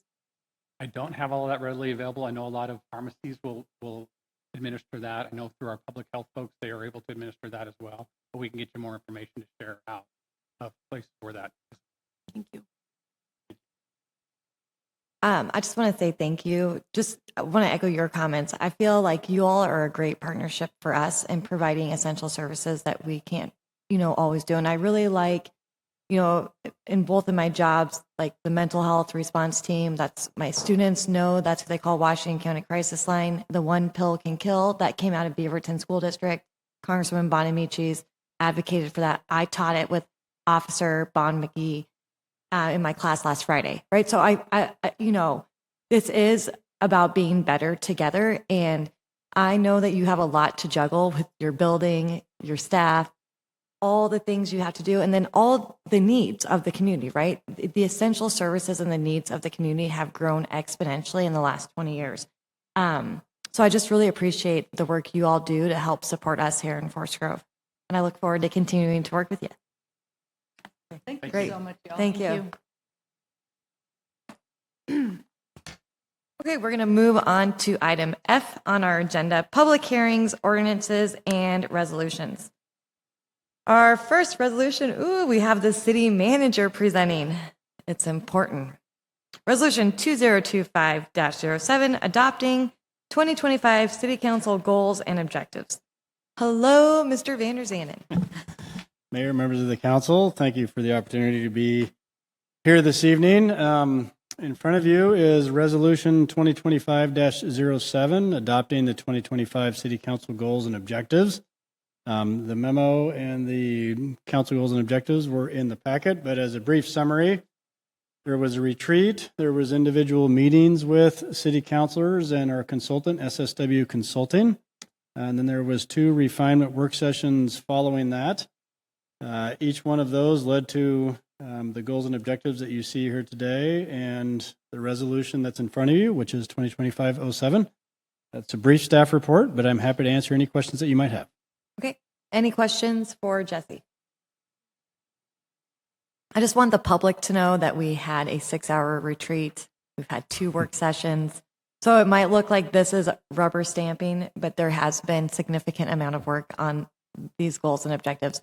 And, you know, coming soon will be the fact that we're doing our long-term strategic plan, which will then help guide goals and objectives in the budget. So we're really trying to streamline, create structures, and do long-term strategic planning based on community engagement and community input.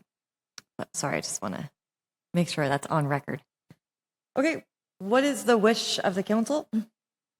I move to approve resolution 2025-07. I second. Okay, resolution 2025-07 was moved by Councilor Gustafson and seconded by Council President Valenzuela. Will the city manager read it by title only? Resolution adopting resolution number 2025-07, resolution adopting 2025 city council goals and objectives. Thank you. Council discussion. Okay, seeing no discussion. All those in favor of approving resolution 2025-07, please say aye. Aye. All those opposed, please say aye. Hearing none, resolution 2025-07 is approved by the Forest Grove City Council in a 5-0 vote. Thank you. Now we're going to move. Are you doing this one too? You're filling in for Greg? I'm That's pinch nice of hitting you. for Greg tonight. Yeah, so resolution 2025-08, adopting an intergovernmental agreement between the city of Forest Grove and Washington County, providing funding for the Maple Street, Fern Hill Road, and then Oregon Highways 47 intersection improvements project. Okay, I'm going to turn it over to our city manager.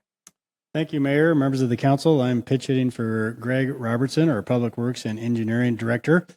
As a little bit of background for this resolution, in 2016, the city committed to contributing $250,000 for the reconstruction of this intersection, the intersection being Maple Street, Fern Hill, and Highway 47. There was a copy of a report that was attached to the staff memo in your packet. But basically, the design is complete. It's awaiting final approvals from the railroad and also ODOT. Work is scheduled to commence in the spring of 2026 once utility relocates are finished. The overall project cost is estimated to be approximately $8 million.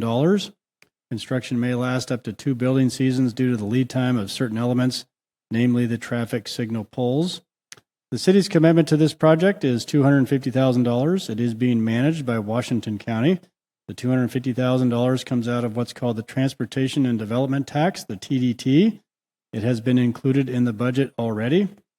This resolution would approve the $250,000 to be transferred to the county through what's called an intergovernmental agreement that outlines the conditions of the money and meets the matching requirement for the city that we pledged back in 2016. With that, I'm happy to answer any questions that you might have. Thank you. Questions for Seth?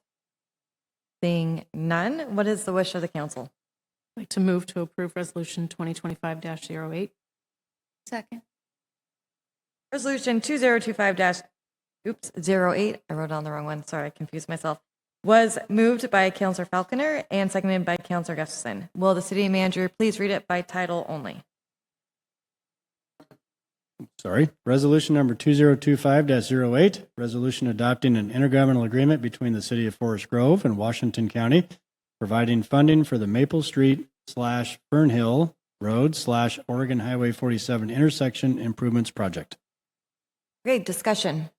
I just would like to say that this is a critical intersection for the city of Forest Grove on the south end of town. And it's primarily going to be funded using Major Streets Transportation Improvement funding. That measure was passed in the, I don't know the exact year, so I'm not going to date it, but back in the 80s when I was just a kid. And it basically said, hey, Washington County voters want to put funding towards transportation. We really need to protect MSTIP funding. And I want to say thank you to Washington County Coordinating Committee and the Washington County Commissioners, because Martin Road intersection and Fern Hill have all been funded through MSTIP. So those are huge projects that really make it safer for the people in Forest Grove. Okay, I'll get off my soapbox. Give me a microphone, I tell you. Okay, since this has to do with money, let's take a roll call vote, please. Counselor Falconer, Yes.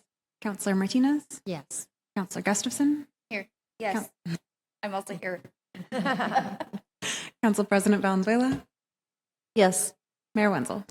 Yes, in a vote of 5-0, Resolution 2025-08 is approved by the Forest Grove City Council. Item F3 is Resolution 2025-09, adopting city manager performance evaluation and self-evaluation forms and review criteria, repealing Resolution number 2024-10. And we have Ms. Brenda Camilli, our Human Resource Director. Good evening, everyone. During a work session on February 10th, the council did review the current evaluation criteria for the city manager's performance evaluation, and also the process in a little bit more detail than we'll go through tonight, and the timeline. And so at that meeting, it was decided to go ahead and go forward with this evaluation form, the two forms that had been adopted 2 years ago, and to also reschedule a time to look at the current evaluation form again in May, prior to the next evaluation period, which is July through June.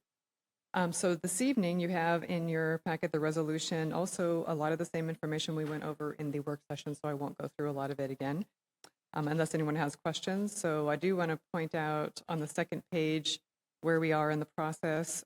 So number 1 and number 2 is this evening. Number 3, the next step in the process will be for the city councilors and mayor to complete their individual evaluations of the city manager and send those to our city attorney by March 28th, so that she can then compile all of the comments and get them back to you on the executive session, which will be on April 14th, which will be the next step after that. Great. Questions for staff? Seeing no questions, Jesse, can you read it by title only, please? Can we have a motion first? Oh, shoot. Yes, we can. Can I get a motion on the floor, please? I move to approve Resolution 2025-09. I second. Okay. Resolution 2025-09 was moved by Councilor Gustafson and seconded by Councilor Martinez. Now, Jesse, can you please read it by title only? Resolution number 2025-09, resolution adopting city manager performance evaluation and self-evaluation forms and review criteria, and repealing resolution number 2024-10. Thank you. Any discussion?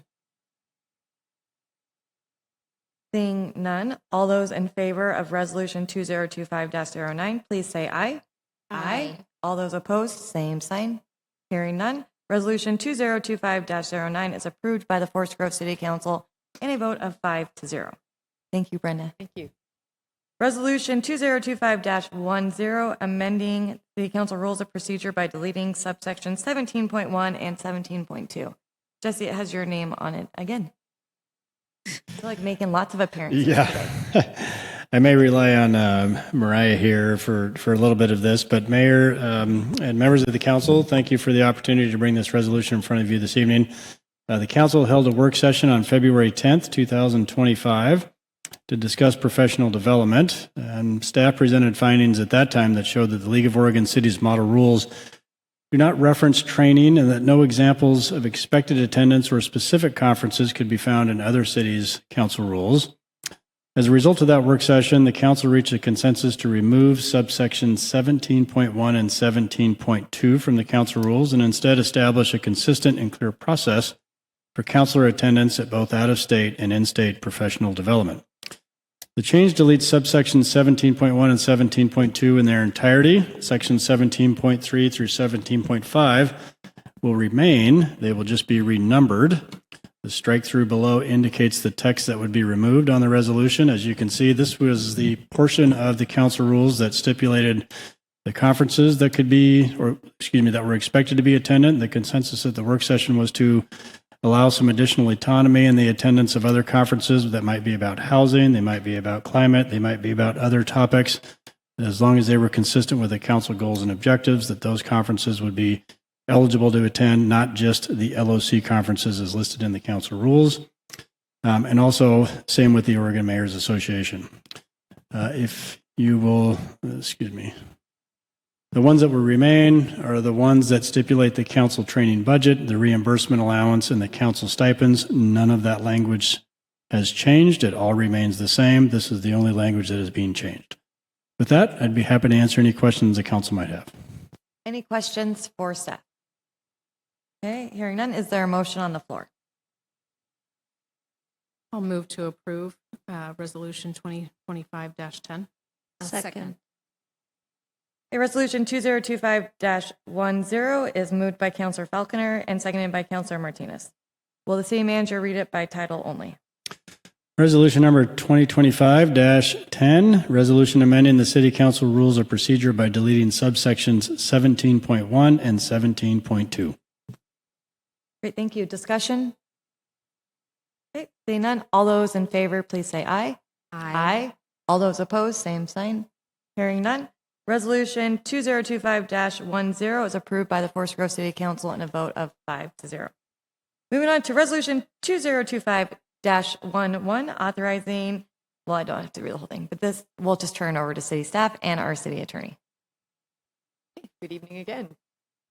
So this evening you have before you in your packet the ratified agreement with the International Association of Firefighters and the City of Forest Grove. It's been voted on by the union and approved. We have met, as you know, in executive session, and we've outlined the subsequent changes that are substantive for you in the memo this evening. This would replace the current collective bargaining agreement that expired on June 30th, 2024. So one of the main things the union wanted to do is change the official name of the union, so that's not a big deal, but it did result in a lot of changes in the contract. So they're now called the International Association of Firefighters Local 1660. This is a 3-year agreement. We did add bilingual pay for Spanish language, exactly the same as we have in our police department contract. There's 2 levels of pay, and it will be by testing as we do with all the other employees. Wage increases were bargained for all classifications for July 1st of each year. So it's 4% each year. There were also spot adjustments for certain positions in the first 2 years of the contract. And then the fire logistics technician, which was transferred over from AFSCME, we created a pay range for that position. That position was previously in AFSCME and has been transferred to the International Association of Firefighters. The city and the union also had quite a conversation about an apparatus operator position, and what we agreed upon is a memorandum of understanding, which is not part of this contract, but it will be signed by both parties to allow for the city to pay a 5% premium to a firefighter, 1 per shift, who is assigned to drive for that shift. So the apparatus operator is basically the driver for the shift, and it always will be a firefighter. The lieutenant and captain positions do not drive. So that was agreed upon as a compromise for us. So also the union has agreed to pay more of the premium cost split for the 2 more expensive plans for their health insurance, and that will be exactly as the police department contract is now. And I think those are the substantive changes. I don't know if anyone has any questions, but I'm open for that now. More questions for Ash? Questions? I don't see any questions. Can I get a motion, please? I move that we accept Resolution 2025-11. Second. Thank you. Resolution 2025-11 was moved by Councilor Martinez and seconded by Councilor Gustafson. Will the city manager please read it by title only? Resolution 2025-11, authorizing execution of a labor agreement between the City of Forest Grove and International Association of Firefighters, IAFF, Local 1660, effective July 1st, 2024, and expiring June 30th, 2027. Thank you. Discussion. I'd just like to thank both Ashley and Brenda for your work on this, and I'd also like to thank the union for their work on it as well. So I'm glad that everyone could come together to get a contract signed. Okay, with that, we will take a roll call vote, please. Counselor Martinez, Yes. Counselor Gustafson, Yes. Counselor Valenzuela, Yes. Counselor Falconer, Yes. Mayor Wenzel. Yes. Resolution 2025-11 has been approved by the Forest Grove City Council on a vote of 5-0. Thank you. Thank you, ladies. We are moving right along to item G on the agenda, which is our council communication. Counselor reports. So I'm going to start with Counselor Gustafson tonight. Okay, I have a PAC report. So an organization called Knickers in a Bunch, which I think is a totally cute name, has been approved by PAC for a mini grant. It's, of course, an art nonprofit. They, meaning the PAC, were also requesting if they can use a Meet the Artist dinner to fund mini grants. Basically, they used to have these artist dinners in the past to raise funds for the mini grants. So I'm assuming that would qualify as a fundraiser where they'd have to come to council and request the ability to have a fundraiser. Is this time sensitive? Because I know that on an upcoming agenda, we wanted another counselor had brought a couple things about boards and commissions that they wanted to have a work session about. So I'm wondering if we can. That's right. We're having a discussion about that in March, I believe. We are. We have a council rules work session scheduled that was kind of a carryover from our previous work session, and it's kind of just added all the council rules that the council wanted to look at both during the orientation process. There was a work session before, and I believe that fundraisers for boards and commissions is on the list of the council rules to look at. Good, Yeah. good. That was another inquiry. So we'll talk about that at another work session. But So- please let them know that we have a work session scheduled. It's on, but like that we're not just shoving them. We're not ignoring them. We're Okay. going to do it. And then they talked about garbage cans at Lincoln Park, and they were considering purchasing new garbage cans that are by the bathrooms there because they look really trashy. Not to, I know that's funny. But I was thinking that they shouldn't really have to purchase garbage cans. It seems like a city thing. So we didn't know if we have garbage cans that are new that are kind of hidden in a closet somewhere that we can replace those garbage cans or not. We're actually replacing some of the garbage cans downtown here pretty soon as part of the Glow Up project. Just real briefly, what part of Lincoln Park was it at, just so I have a better reference? By the bathrooms? Okay, the central restrooms. Yeah, the main building that's I'll there. have Parks look into it. So that is a city responsibility. Okay. Yeah. And that reminds me of another issue. Apparently there's a garbage can over by the bench in the Bell. I think it's on 21st. Yes, it is. It's on 21st. Did they remove that? I don't know if it's been removed. That is one of the receptacles that is planned to be replaced, however, with the new ones that are going to be coming online as part of the Glow Up project. That one is slated to be replaced. Yeah. That one's already been removed. Like, I guess it was bolted to the ground and it's been. The one that was the trash compactor was removed, is my understanding. So, Okay. yeah. And then the other report is the city is painting on the plinth that's over by the library. 7 generations, yeah. Huh? It's the 7 generations art, Yep. right?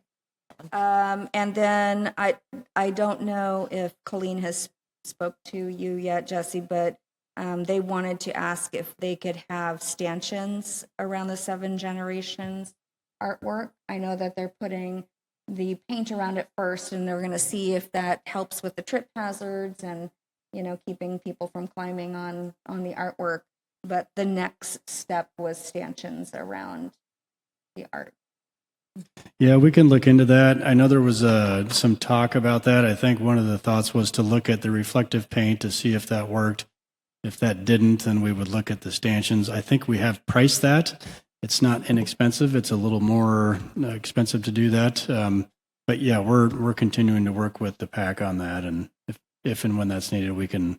It's about $1,200 to $1,400, but that doesn't include The installation and installation, which I'm yeah. assuming, they're not going to just sit there. So, okay, that's all I have. Great, thanks. Council President Valenzuela. Thank you, Mayor. So I attended the Library Commission meeting. First thing that I want to mention is that they will be having a book sale, Friends of the Library, in May 8th through the 10th, and they are in need of volunteers. So I just wanted to make that known. From the foundation, the Library Foundation, the Library Garden, someone has been contracted to evaluate the irrigation system plans. They want to put trees just to beautify the place, which is kind of long overdue. On a more serious note, here, there will be some changes coming up, and I probably need your help a little bit here, Jesse. The changes to the governance of the WCCLS, there are two that are important to us. These new changes will ensure that all member libraries will be open at least 45 hours, but the library material will be purchased and selected by 2 people. So the circulation will be that run is by a 2 p.m. problem. That is not very good news for us because we have dedicated staff here at the Forest Grove Library that do this job. They select the material, they know our community, they know what to purchase, but this is all going to change. So we're going to have 2 people, and according to the county, there will be like $4 million in savings with the changes that they're going to implement. So this is kind of an easy time as well for staff. I also attended the PAB meeting, and the applications are being reviewed for the community development building grant, block grant, and the emergency solutions grant. There are a total of 11 applications. We're going to be reviewing them, listening to the presentations on Thursday, and then evaluating them to make a decision as to who will be awarded. And also, we are dealing with the application. We had to make some changes for the upcoming year. This is for this fiscal year, the allocations for this fiscal year. We had to make delete anything that has to do with DEI. So this is a time to be strategic and think how we're going to be able to serve the community that we're supposed to be serving. And that's Thank you. that's Can I ask a quick follow-up question? Because Jesse and I had kind of floated this idea. Do you think we should, possibly ask WCCLS to come give a presentation about the governance, about the changes? Because basically they hired I brought this up last meeting too. They hired a consultant. They have recommendations. So there's like that bucket of things going on with WCCLS. And then there's also the levy, right? Like the increased levy. So it's speaking about being strategic and being transparent, my understanding is, they're going to reduce some service is going to change because of the governance model, but the cost might increase. And we really do need, figure out how to support this and, what this means. So I think that asking WCCLS to come present on. I will agree. And would be very helpful for all of us. And I did inform the Library Commission that we were moving forward with that as one of our goals and objectives. But thank you. Go ahead, Jesse. I was just going to say that invitation has been extended, but I haven't heard back from the county yet. So I'll follow up tomorrow. Cool, thanks. All right, Councilor Falconer. I haven't had any committee meetings since our last meeting. The only city business, I attended the the local governing, local electeds meeting with Congresswoman Bonamici. She gave us sort of an update and high-level overview of how fast-moving things at the federal level are right now, and some of the challenges that she's personally facing. And she also heard from a lot of local electeds about a lot of shared concerns in our community. And I think we heard some of that tonight from Mr. Skipper, also, and Skipper, yeah. with funding, and also Mr. Peak. Great, thank you. Councilor Martinez. So I attended the Sister City Committee meeting on Thursday. They finally found their bylaws, and so they're working through those to get in line with what they need to be doing. They had elections. The new chair is Nicole Nolan, and the vice chair is Larissa. Can't remember Larissa's last name right off the top of my head.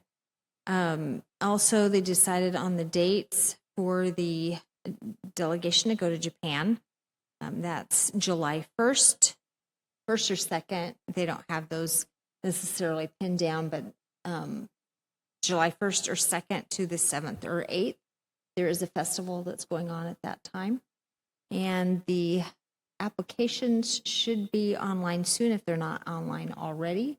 As I remember, the mayor goes every time, one counselor and 1 to 2 staff. Yeah. And then then it's also open up to the community to the community members would pay to go. Mhm. And, Yes. is that correct? For them to apply. Yes. Correct. How large is the delegation? gonna be? 12. 12. Only 12. And they're expecting just adults. If there are no children, because it's expected that they will be representing the city. So I'm trying to remember, I think they said the age would be 20,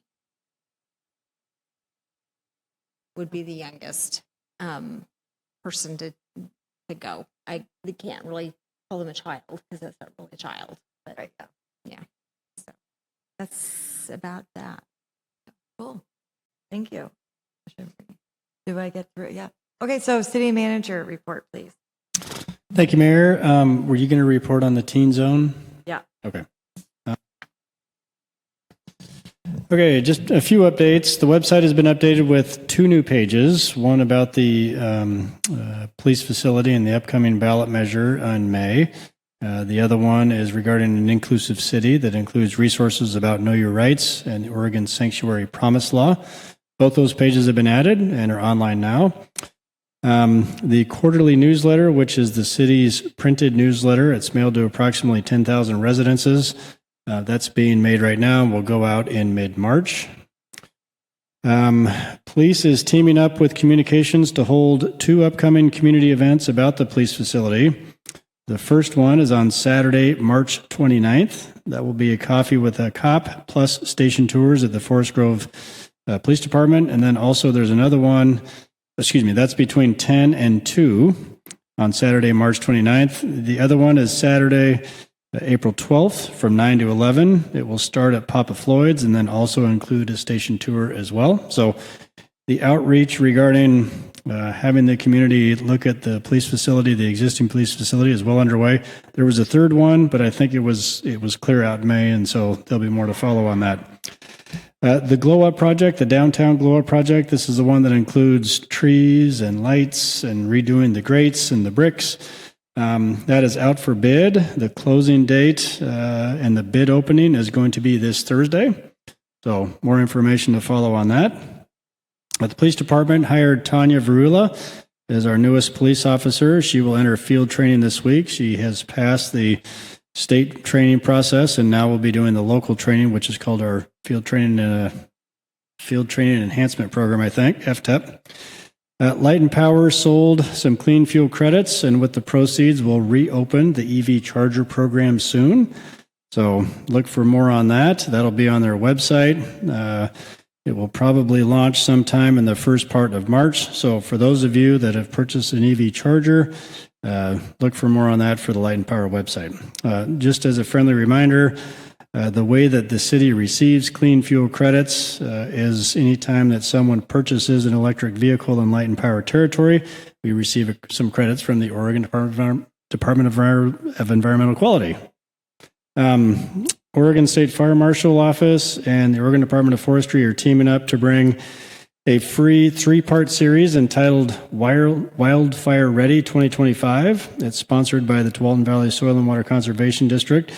The first one will be presented this Thursday at Pacific at Marsh Hall at 6 o'clock. Forest Grove Fire will be in attendance, but that'll be the first of a 3-part series. So again, if you want to learn how to be ready for wildfire in 2025, Marsh Hall, 6 o'clock this Thursday. A friendly reminder that our pool will close on March 3rd for extensive repairs. It is expected to reopen in either late May or June. Just a couple more, almost done.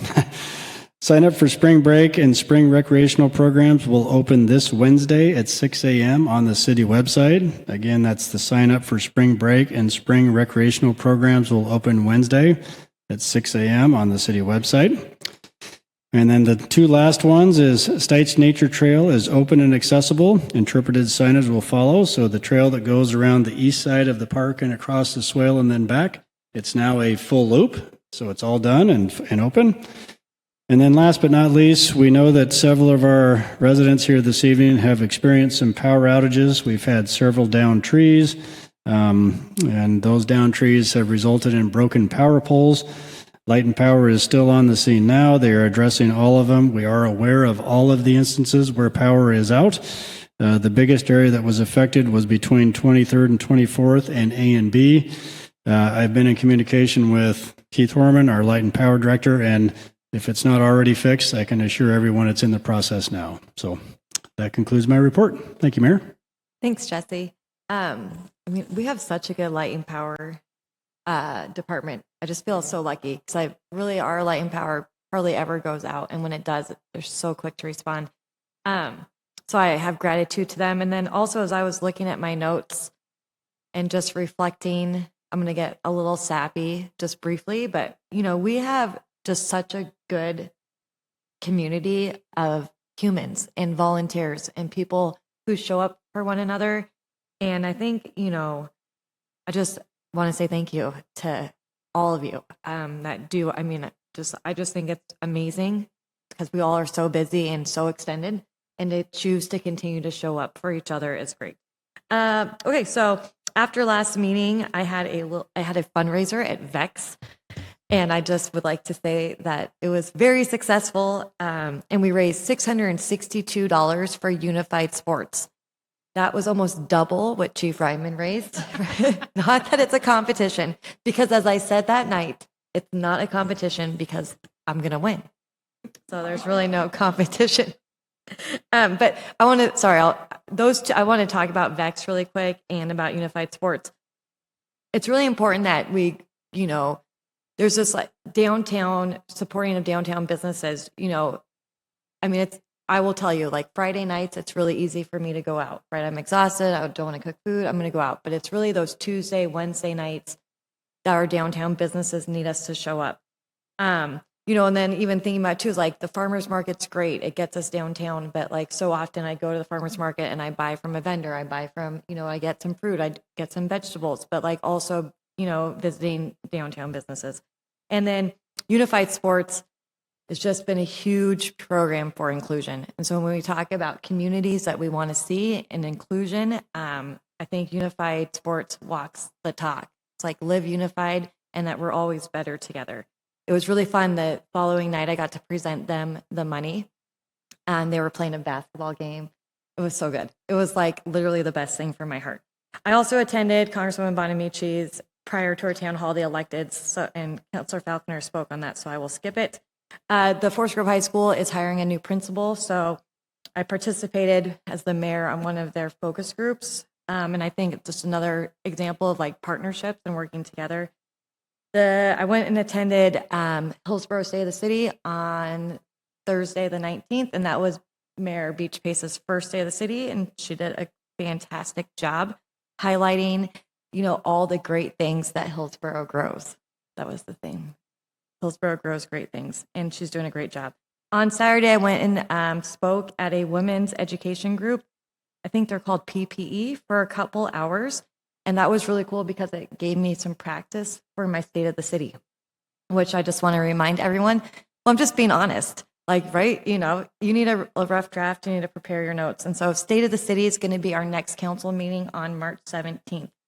So I went home right after that like a good teacher and revised my State of the City, fixed it up a little bit, and I'm going to go revise it again because that's what we do. On this Saturday, please, please, please come to the library if you're available at 2 p.m. Lily, the teen librarians, organizing ribbon cutting, and it's going to be good fun, right? So I'll be there, some former teen librarians, the Library Foundation, and again, that's like volunteers in the city coming together for that area. Before that, the night before that is Centro Cultural's Gala, their fundraising event. And then the following week, Forest Grove and Cornelius Chamber of Commerce has their gala and awards fundraiser.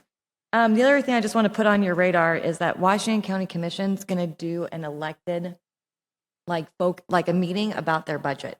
And it should be in April. And if you receive an email and you're interested, I think it's really beneficial for all of us to get up to speed with how their budget is going to impact our budget, right? Because they are, from what I hear, in a pretty big deficit. And there's a lot of ways we partner with the county, right? So we want to be on top of that. And that is all I have. So I'm going to adjourn the city council meeting, but ask that the council stays here for our work session. Great, meeting adjourned. Is it okay with you guys if we just roll into the next one? Yeah. So then